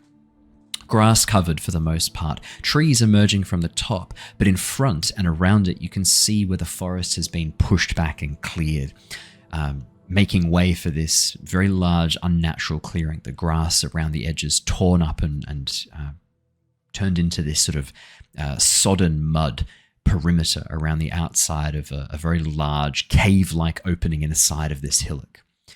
As you pause in the tree line, not emerging out into this open area yet, you watch as Zelenka turns back into her human form once again, crouching down in the underbrush. Okay, this is the den. I have some guards at the front, but if I was to rush forwards and either howl or transform and lead them away, it will leave the entrance open. I don't know how many have been pulled out to hunt you. I don't know how many are still inside, but judging by the howls that we can hear, I would say that there are maybe 10, 15 inside at most, along with any of the children that have survived and been turned. They will be kept in the kennels, they are called, until they have proven their loyalty. They will not be roaming free. Where is Cyril? Kirill? He will be located at a large chamber, the furthest point back from the entrance. It's an old barrow, this place. The werewolves have colonized it. It was a burial chamber for some long-dead king or something. We threw out the bones, claimed this place as our own long ago. Most of the bones. Do any of these werewolves... No, go on, Blood. What were you going to say? No, Blood was going to ask if there was another entrance to the barrow, or only one entrance. There is apparently, Emil spoke of a hidden entrance that only Kirill knows, but I do not know where it is or how to access it, and Emil never discovered its location. This is the only way in and out as far as I know.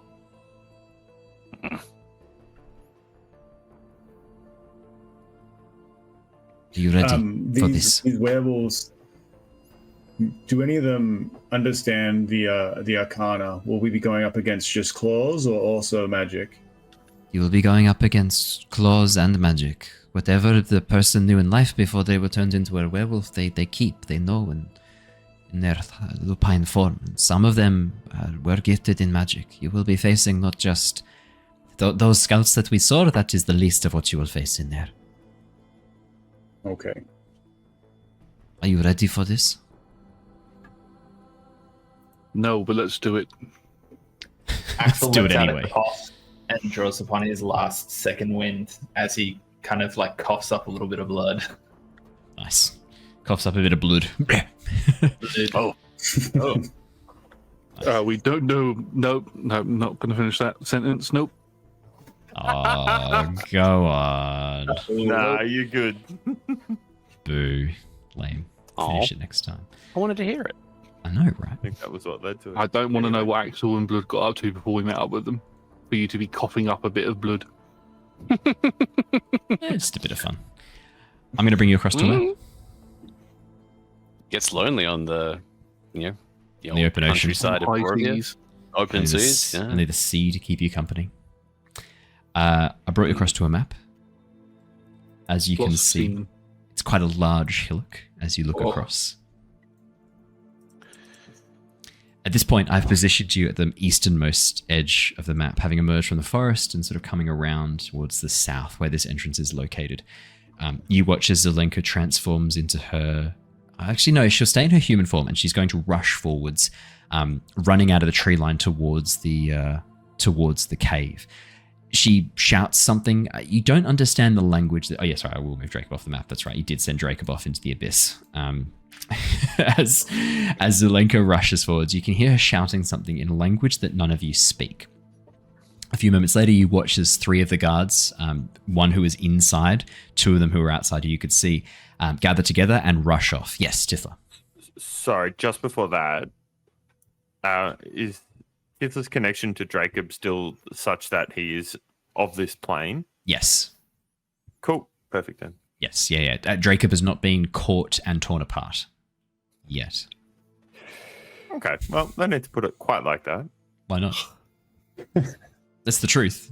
He hasn't been caught or torn apart as of this moment. I'm just saying, there's a lot of words that one could use to describe scenarios, and There you've are, chosen very particular ones. Yes, I have. Yeah. Mm, Yes. interesting. He has not been torn apart, scales ripped from his flesh, his blood Okay. slowly leaking into the soil to fertilize the trees of the woods.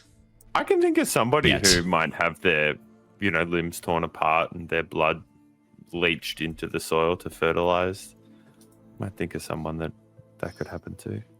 Dracob, as you make Owen. your way forward, forwards, Zelenka leading away the guards, you can see that the entrance is unguarded and open for the time being. The howls over towards the south seem to be growing more frequent. You're not sure what that means.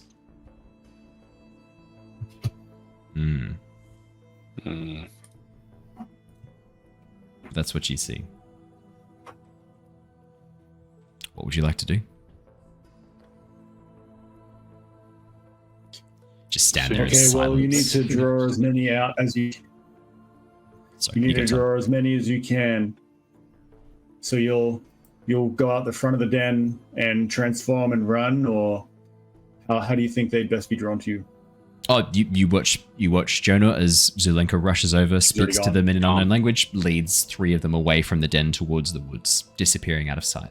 Away from you, the direct opposite direction to you guys. That's what you see. Question for you, Owen. Hello. Hello. How are you doing? I'm alright. That's not the I question. mean, my feelings are a little bit hurt by Jacob saying that I should be torn Thank apart. God, I was but, hoping I hadn't got to you. That's okay Well, because I'm gonna absolutely get back at him. He has no clue.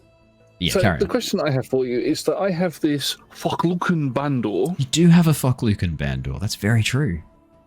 and it has a number of different spells that I have access to with it. Very true.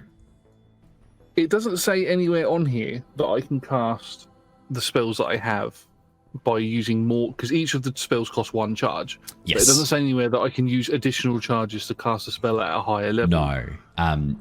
No. You can't.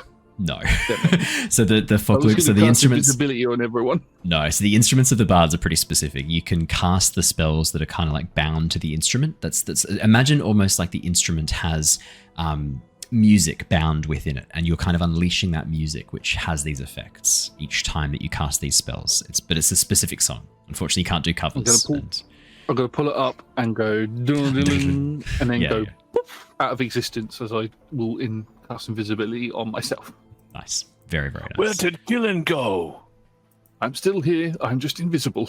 Oh, Unfortunately, I can't do it on everybody else. Otherwise, I would. But at least if one of us is invisible, I can and I only become uninvisible if I do something against an enemy. But if my plan is to heal all of you, then I will just keep healing you and hopefully stay invisible and the enemy doesn't see me. Now I'm getting images from an anime I've just recently watched.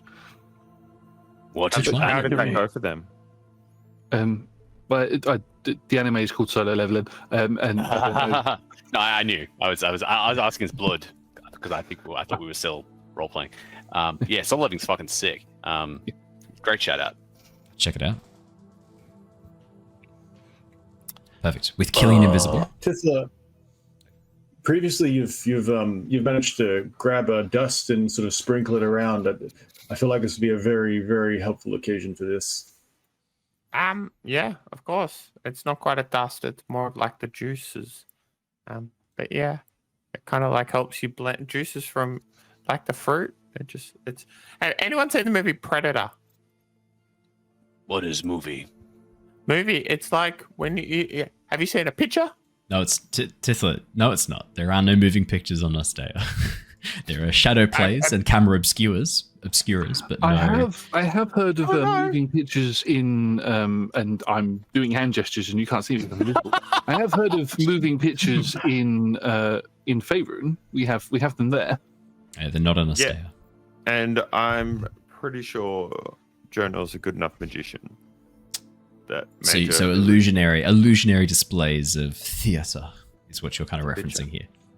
Yeah, sure. Anyway, yeah, I can try and cover us up a little bit more with a veil of some sorts. Blood would like that. Okay, you just got to stay close. Okay, Okay. you got to stay within 30 feet. Okay. Tithla casts Pass Without Trace. Very nice. All you have a +10 to stealth checks. I'm guessing you would all like to make a stealth check. Yep. Yes, please. Can I have advantage? I'm Probably invisible. Stealth, Yes, you may have advantage because you're invisible. Thank you. Oh, I'm so glad. That's a 1. So 26 for Jonor, 13 for Blood because it is a natural 1. Oh, Plus man. 10. Yeah, so 13. Yeah, 30 for Tithla. 20 plus 10. 30 for Tithla. 19 for Axel. 9 plus 10. And 33 for Killian. Holy shit. 23. I don't know why it's come up as 33, but it's 23. Wouldn't it be 23? Because then you get +10, so 33 from Pass Without Trace. Plus Oh. 10. Sorry, my brain didn't register that the Pass Without a Trace had been cast. Sorry, so yes, 33. Yeah, so 33 for your stealth. Very, very stealthy. So the only person not stealthy is Blood, which kind of makes sense if we're being honest in this moment. It does kind of check out. Blood is sneaky. Sneaky. As you begin making your way around the side of the den, you can see that out the front, it looks like a series of stone pillars have been constructed in the cave mouth. And it's not until you get around the front that you can fully appreciate what's been done here. The open jaws of a wolf's head have been carved into the rock, the natural stalactites and stalagmites providing the teeth of this structure. Natural pillars of rock holding a height So is extra. 15 foot. It's so extra. Holding aloft this 15-foot high canopy of rock over the entrance.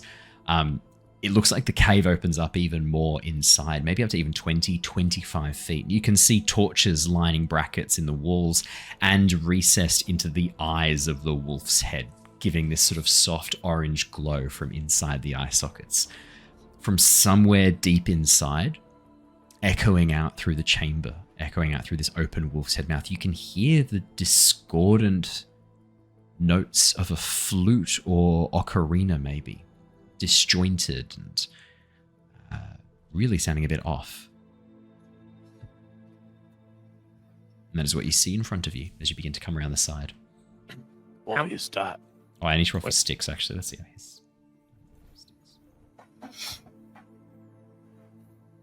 We need to decide who has these pepper. What was it? The smelling vials. If we do have to disappear. Oh, those that are bad at disappearing. I will say, as you guys left to help hide your trail, we probably should have said that, but Zelenko would have put a few drops of peppermint oil on your boots so that you're not leaving behind a scent trail as you run, and to provide just an overwhelming scent of peppermint, which makes it very hard to track what it is that they're following. And then, because you've still got that on your boots, you think probably it's going to be hard to track you. You smell like peppermint at this point, which is a pretty overpowering flavor to a dog's nose. Peppy. I think pass without a trace means we're not leaving any tracks anyway. Yeah, exactly. Man, I hate that I've just thought of this, but essentially you've got a pep in your step with peppermint oil on your boots. Yes. Yes, I loved you. I hate myself for that. I really hate myself for that. I can go to sleep happy tonight. Oh, that's unfortunate. Yeah, sorry. It just occurred to me and I was like, well, there we go. We got the title for the episode, A Pep in Their Step. No. All right, let me do the stealth check for Styx. Styx is not very stealthy. He does have disadvantage, so let's do that properly, hey? That's going to be a 7 for Styx, so even worse than Axel. It's a 17 total. Yeah, still 17. But as you begin making your way around the front towards the entrance here, you can hear the discordant melody of a flute, maybe an ocarina, maybe a clay flute being played. Like someone's trying to play this, not doing a great job.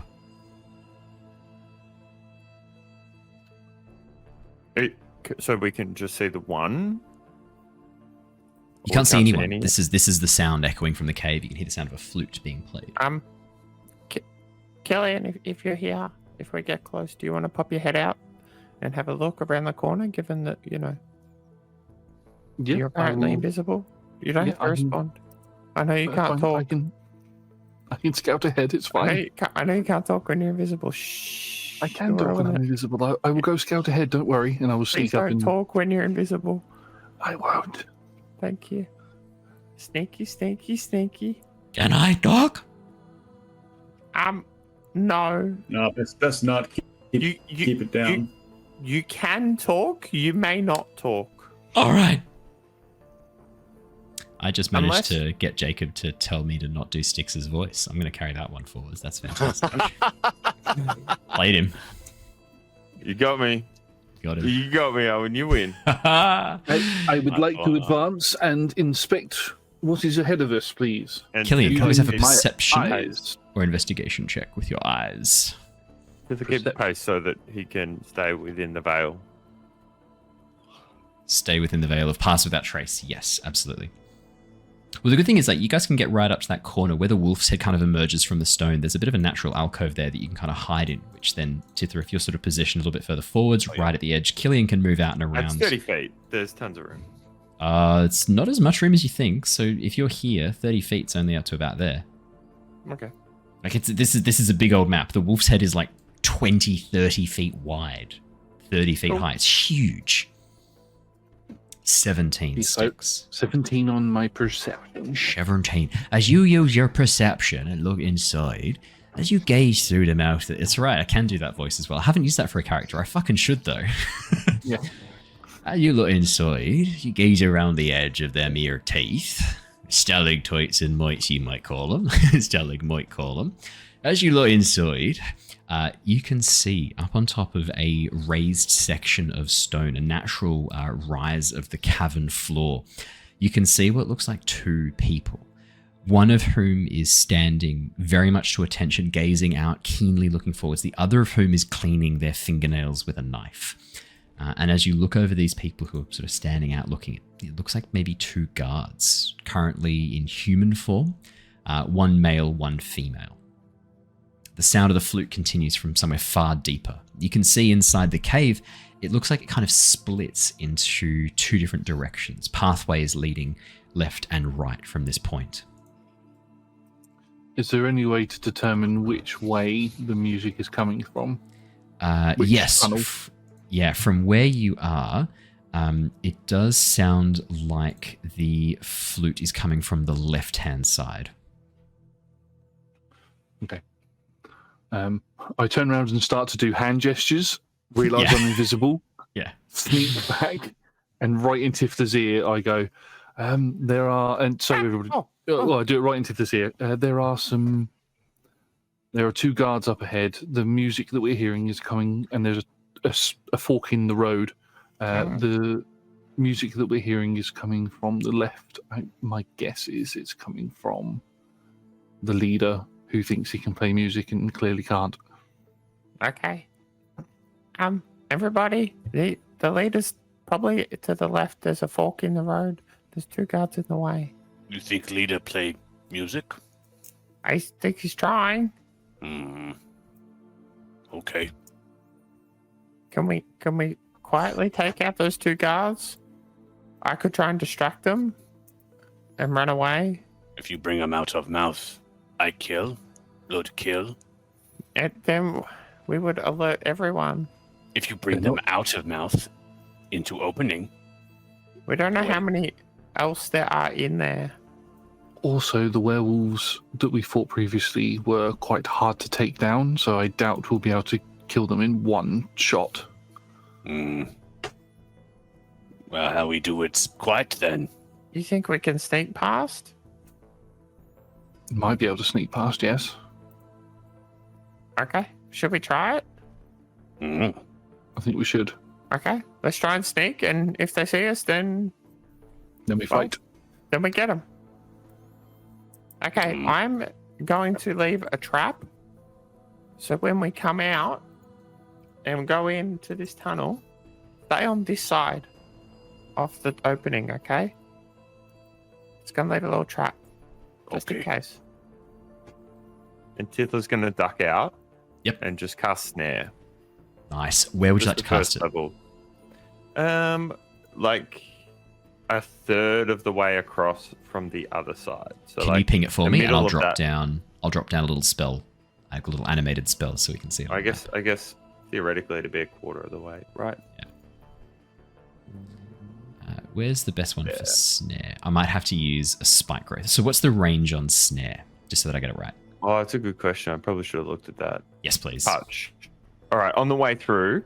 Okay. Oh, and that's a minute casting. Never mind. Cool. Okay, great. That was going to be my next question. Snare's one of those ones that like takes a while. No, easy done. This sucks. Sorry, mate. Snare's not a great spell. Do we want to waste a minute for me to cast?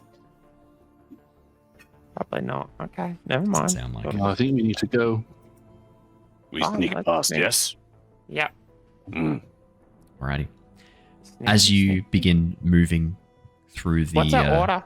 Who's going first? Literally my next question. Thank you, Jacob. And where's your camera off, mate? We want to see your gorgeous face. Sorry, I was moisturizing my face. With what? I don't want to know. Yeah. What's your marching order? Owen, cream. What's your marching order? This segment sponsored by Cetaphil. Used upstairs and downstairs.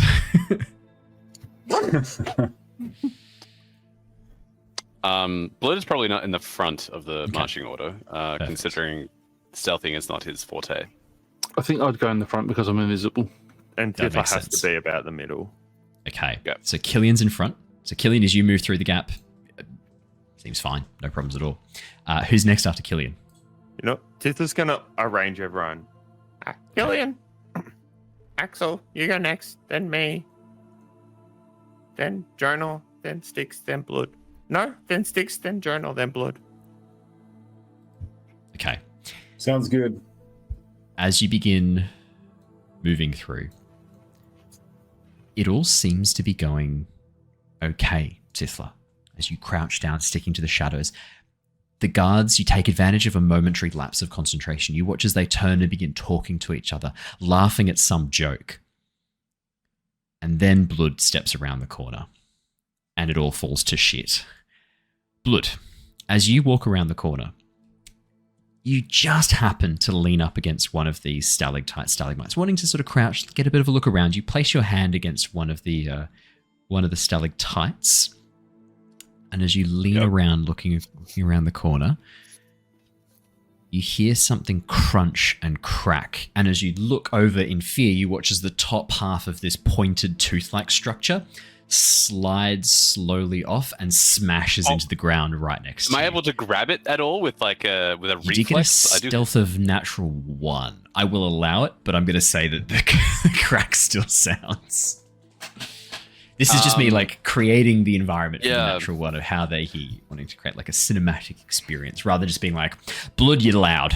You watch as they turn towards you. It still makes the noise. I just wanted to see if Blood would reflexively be able to grab it. Go for a athletics or acrobatics check, your choice. Oh, it's definitely an athletics. Athletics check.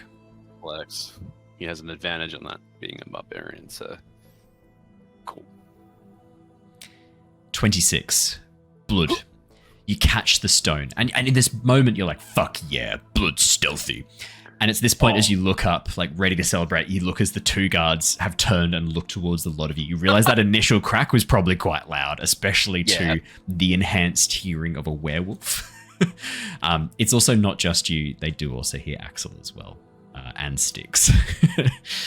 Actually, no, sorry, not Axel. It's just Styx and Blood that they hear in this bit, as they have advantage on perception checks for hearing. As soon as the werewolves clock you, you watch as one of them smiles broadly. Well, well, well. Would you look at that? A lot of them are out hunting, and you come here straight to us. Kirill's going to be so pleased when he knows that we caught you.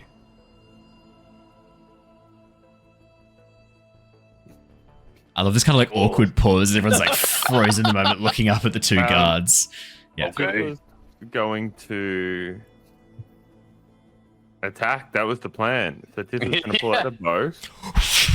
As the arrows fly out. What I will do, let's do 1 round of combat and then I'll wrap us up for tonight. How about that? Let's do 1 round. All right, you should be able to click on your tokens and roll for initiative, please. Oh man, nice. You guys did really well. You guys did really, really well. Right up until you didn't. Yeah. Alrighty, let's get some battle music on. That's a nat 20 for initiative. Natural 20. That's when you want it. There are times where it's really good to get a natural 20 and times where it's a bit of a waste. I've always said the best time to get it is on a useless check that has no bearing on... Yeah, that's it exactly. Like a medicine check, for example. Why am I the target tonight? I mean, you're the one who rolled the natural 20. It does seem like it's that'll do it. Relevant to... Also, you're the target every week, aren't you? Do you know what it is? It's weird, but it's the fact that you keep metaphorically painting red and white stripes in a circular motion on your face and torso. For some reason, I see that as an invitation to target. It's crazy. I know. It must be. Do you know what? I'm going to work on it in therapy. I'll take it to therapy. I'll work on it. Alrighty. We've currently got... let me roll these. Who is missing from our initiative order? Sorry, I didn't have my token selected. Didn't click on his token. What was your initiative, Axel? 18. Very, very nice. I will also quickly roll for Styx. I'll have Styx play in this. And I just need to also roll for Davunka, who doesn't appear to be on the initiative. No. Looks like Davunka didn't make it on. Let's try that again. Sorry. Are you saying Davunka as in a person or Dawanka? Davunka is their name. These werewolves are names. This is Davunka and Azania. If you're wondering. I'll bring us across to a map as well. Hey, how about that? Yes. Perfect. As we zoom on in. I don't know if you've seen the chat, but a creature has been summoned as well. I did, but I haven't seen there was no specified creature. So until there is a specified creature, I've got nothing to go on. That's right. I need the specification. Specificity. 3P? What's it going to be?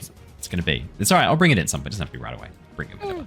Alrighty, there we go. I've named the NPC so you can see them clearly. It looks like our initiative is starting off with Tithla with the natural 20. Tithla, that's perfect, because you said you were firing some arrows. That's absolutely perfect. As you unleash the arrows, they shoot through the air towards Azania or Devanka. Azania looks to be female, Devanka looks to be male. The one that was talking.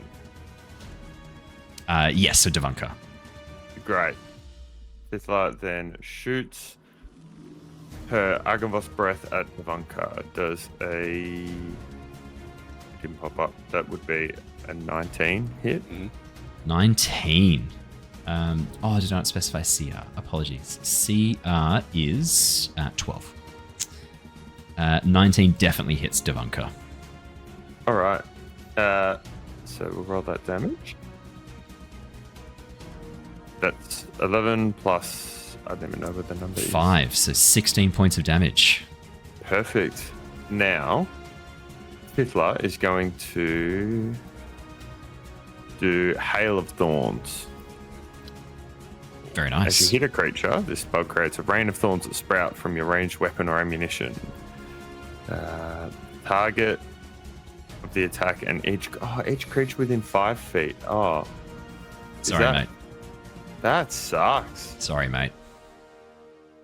Oh, you still want to cast Hail of Thorns? We'll do Ensnaring Strike then.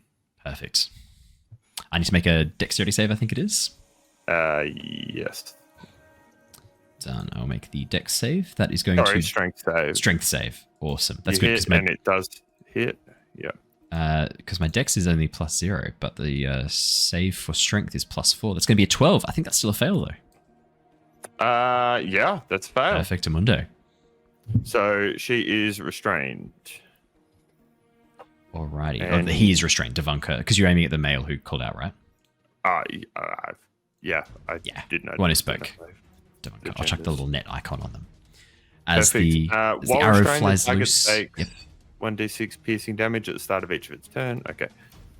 Nice. Let's have it. Cool. And now I will take my second arrow shot at it, which I assume has advantage now. Because they are restrained. Yes, it does, I believe. Lovely. We like that. I'll double check, because I think it might just be melee attacks. Well, I rolled 2 14, so it doesn't matter. So doesn't that's matter 25. Anyway. It's the same regardless.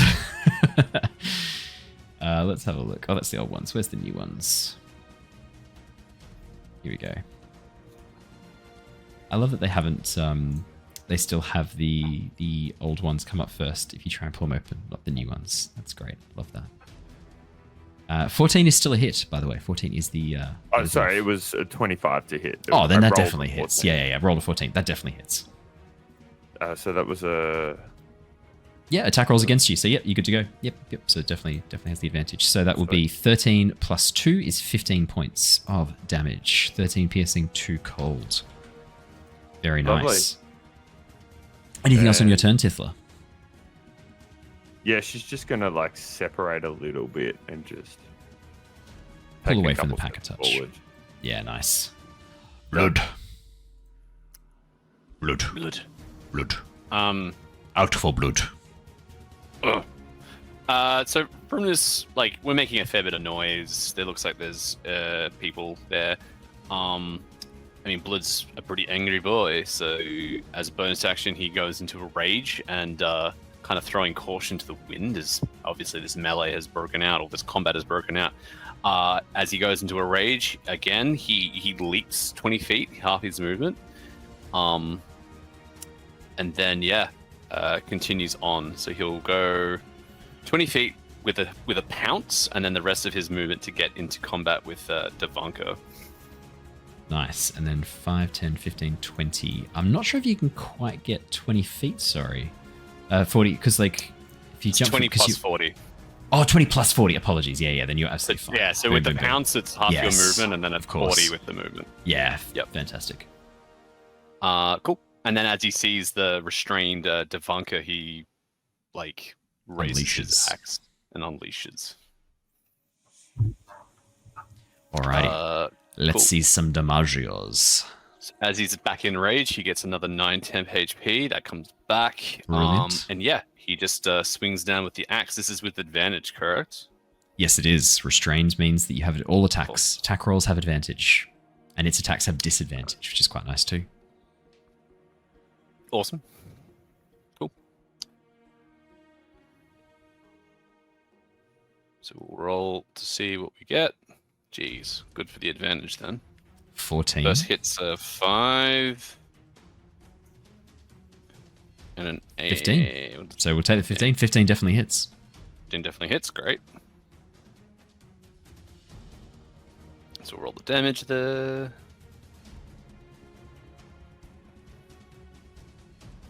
Cool. Has it gone through? Yep. So that's total 17 points. Plus 17. 20 points of damage as you slam into Devunka, pouncing forward, spinning your massive war club, smashing into the side. You watch as Devunka buckles down, falling to one knee, grunting in pain as you smash into this form. The werewolf next to him, surprised as you suddenly appear out of fucking nowhere, launching yourself across the gap. I yell out, Meloran is here! And I will strike again. Meloran is here! Meloran is with us! As you do a bit of an Assassin's Creed Valhalla reference in that moment. Basically, that's exactly what I did. I did it before with the fish, I do it again. Yeah, you have got a bit of an Eivor kind of feel to Blood, actually. Yeah. I do get kind of Eivor vibes from Blood. Yeah, Yep. Especially with the world tree tattoo that we've done. 100%. Cool. He strikes down again. Odin is with us. I should play Valhalla again. I actually quite enjoyed that. I have to say, I've been playing a little bit of Shadows. It's really good. I'm really enjoying Shadows. It's fantastic. Oh, good. It's really fun. It's the stealth mechanics are absolutely awesome playing as Naue. I haven't really played as Yasuke yet. I only just unlocked him recently. You don't unlock him straight away. Like, it takes a while to get Yasuke. So I've got no idea what he plays like. But Naue's been great fun. 18 and 24. Take the 24. 24 definitely hits. And it's going to be some big damage there. Yeah, I've got a feeling this is going to be quite a bit of damage. Wait for it to go through. That's going to be 19 slashing, 4 Great Weapon Master for a total of 23, plus an additional 3 for the Rage, which takes it up to 26 points of damage Blood. That's over 50 points of damage in a single turn, my friend. It's a strong guy. It's a strong guy. Anything else on your turn, Blood, as you smash down the second club, cracking across the skull as you hear Devunka cry out, "Ah!" Blood starting to pour down between his fingers.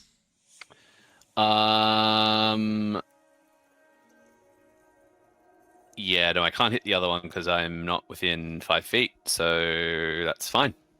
That's Sweet all I did. As Axel. Okay, I'm in a bit of a predicament because I'm pretty sure I narrated that I had nearly no other weapons left other than my Flame Tongue Trident, which means that if I am going to make an attack this turn, it is a thrown attack with the Trident. So I think I'll move over to the left flank of the tunnel, kind of opposite Tithla, but maybe a little further in, kind of half the distance that Blood's moved in. Yeah. And in front of that torchlight on the left, I will make a thrown Flame Tongue Trident attack after I call my... Nice. I ignite the Trident with a Tunde using my bonus action, and then throw at... Devunka is like restrained, right? So, and is there a line of sight that you think if I ran kind of like diagonally forward and was on the left side of Blood, but not that far in because I can't get that far to it, could I hit Devunka being on Blood's left line? Yeah, for sure. So, I mean, Okay, cool. so where that torch is, that'd be a perfect spot. Cool. That's where I would like to be. Boom, 5, 10, 15, 20, easily. You could even get one further forwards if you wanted a really clear line of sight. Just one in front of the torch, that'd be even better. Yeah. Torch behind you, that'd be easy. Cool. All right, and I will make an attack. Was that with advantage for the restraint? It is advantage. Yes, it is. Okay. Well, that's interesting. Okay. So, yeah, 27 to hit for the first attack. 27 definitely hits. And I will... What can I smash into that? As the flame-tongue trident burns in your hands, the fire from the torch shooting up the shaft, licking around the edge of the prongs as you throw the trident forwards. I just realized as it streaks through the air, leaving a trail of flame in its wake, tail of flame, as it strikes into Devunka. It's really taken a bit of a beating. The last 2 rounds, last three turns have really smashed. I think I'll use the topple property again to try and knock them prone in that restraint. Dexterity check. Constitution. Constitution. Done. I will roll a Constitution saving throw. That is going to be. Oh, that's a natural 1. That's a 4 total. I'm guessing that's a fail. Yeah, definitely. So they're prone. They did not want to be prone in this moment. You watch as Devunka drops to the ground. Do you want to roll me some damage as well for your flame tongue trident? Because so far I've just got the rolls to attack. Yeah.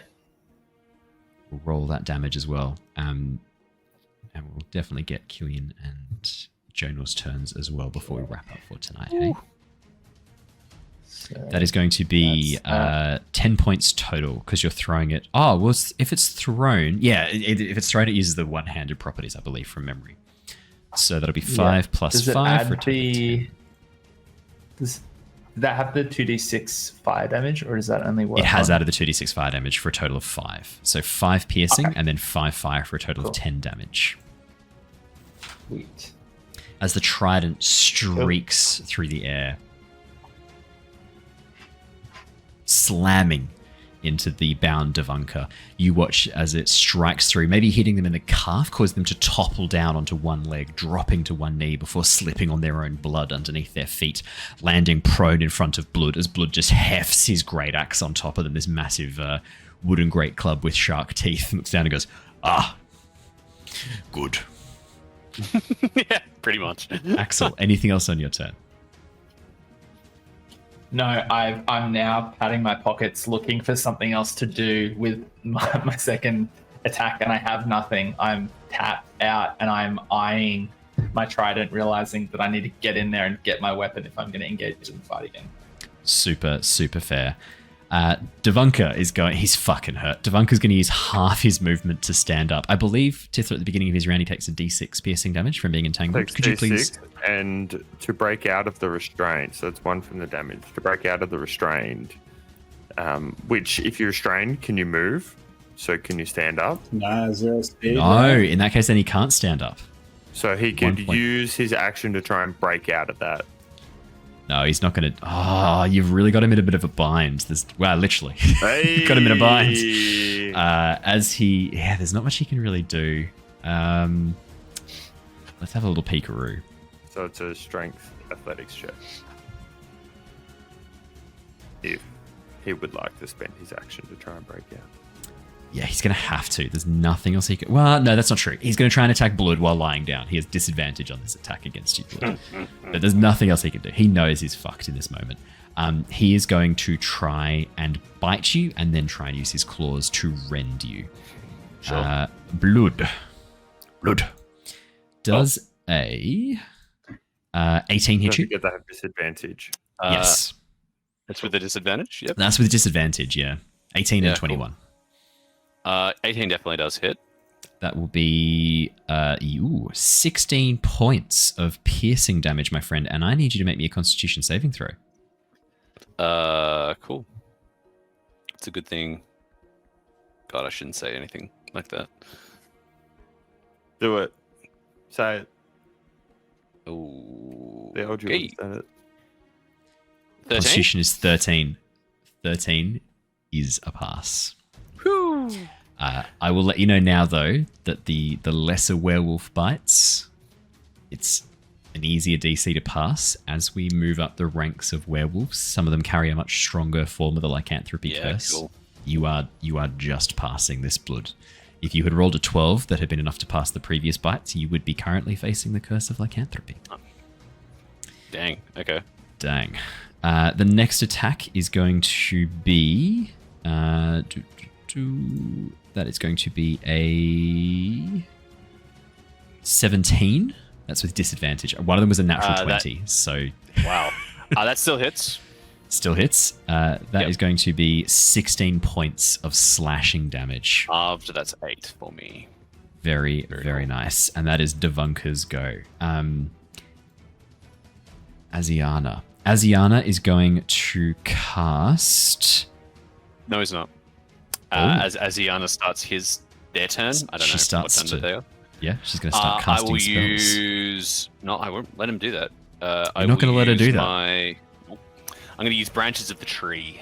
Nice. And pull Asiana into combat with me. Ooh, very nice. So as soon as Asiana tries to... is it a strength save or just gets pulled in? It's a DC strength saving throw. DC strength saving throw. Well, they've got a -1 to that. That's a 10. Guess that failed, I'm guessing. Cool. And I reduce its speed to 0. As Asiana, you watch as Asiana begins to channel energy around her hands, taking on this hybrid form. You watch as magic begins to pulse between her fingers, and then you just reach out, blood, the driftwood growing beneath your skin, wrapping around her and pulling her forwards towards you as you're like, get over here! In that sudden moment. As she's pulled up next to you, she is still going to cast a spell, but it's her movement is locked down and there's not much she can really do with you right there. She is going to cast...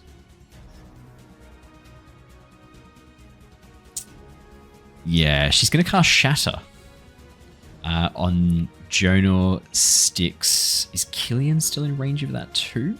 Let's have a little peekaroo. Uh-oh.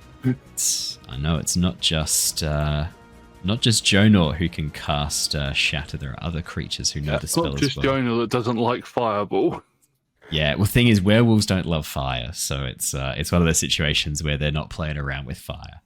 10-foot radius sphere. I don't think... Oh, radius, not diameter. 10-foot radius means I think if she goes there...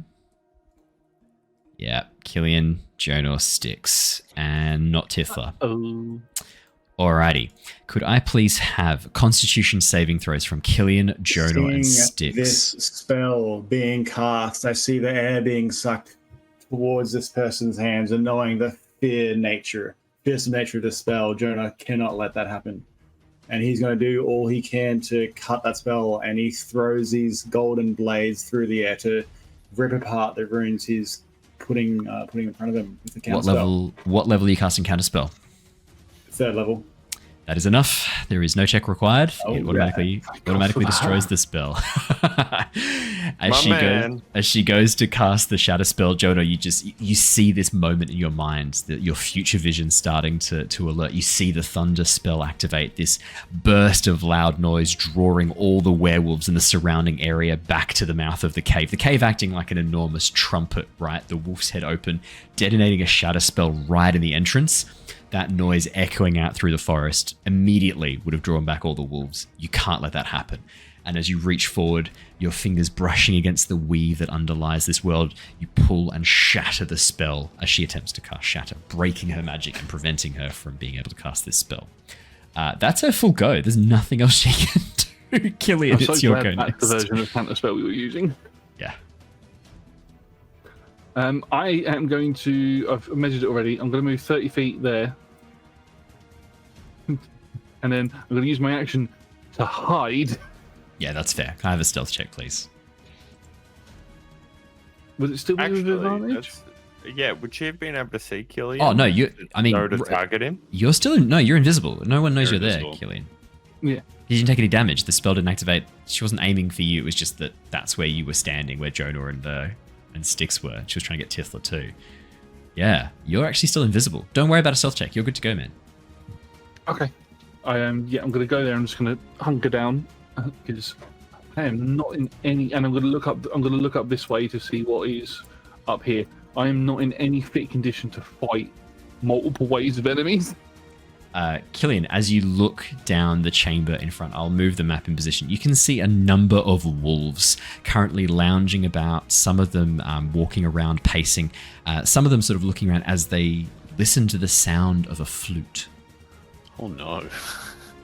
None of them seem to have been alerted to the fact that a fight is happening probably 50 feet away from them. At this point, it doesn't look like they've had a chance to react to it yet. Okay.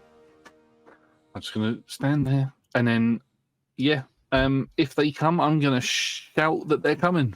Cool. Alrighty. Do you want to hold... So you hold an action. That's a free action. Do you want to hold anything else on your action? Shout they're coming and then cast a spell, or just stay invisible? Just stay invisible. I want to stay invisible for as long as possible. Yeah, that's fair.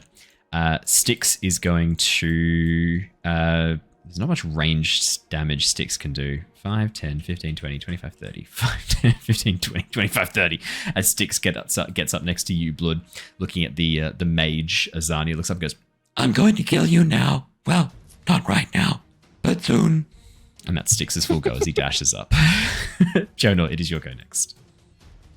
Jonor gets to the right-hand side of the cavern and gets a little bit of line of sight on Devonka as she's just sort of, he's stuck there, stationary, unable to get up, and just sends a firebolt onto it. A little bit of searing for that one. So it's a spell attack. Let's see how we go. 19 hits. You still get advantage. Spell attack? Yep. Yeah.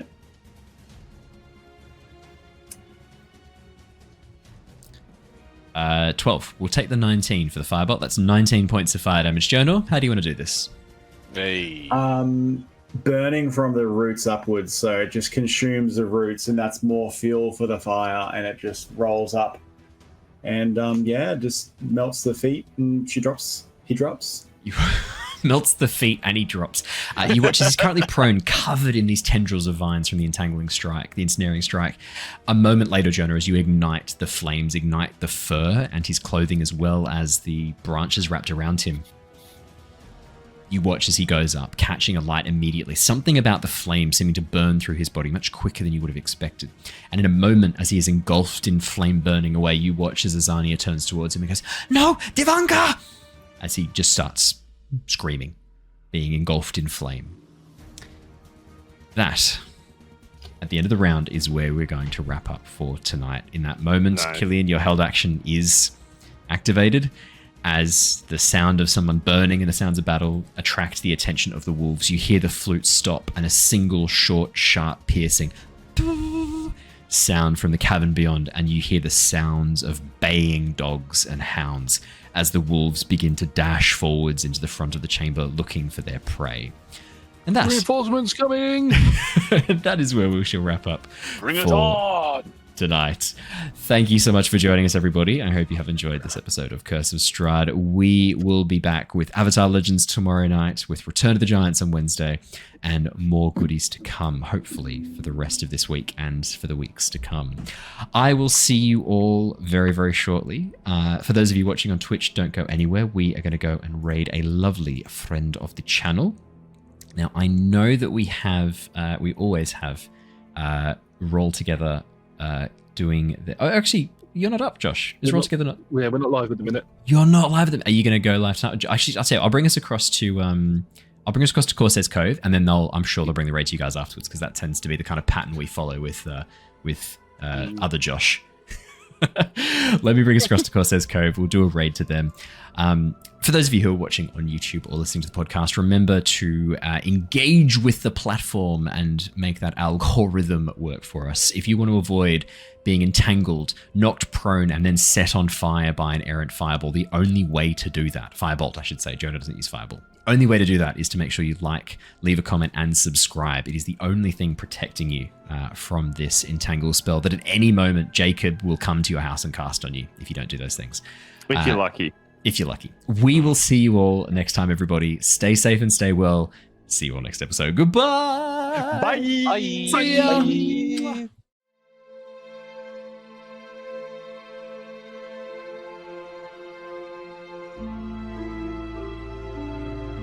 Bye.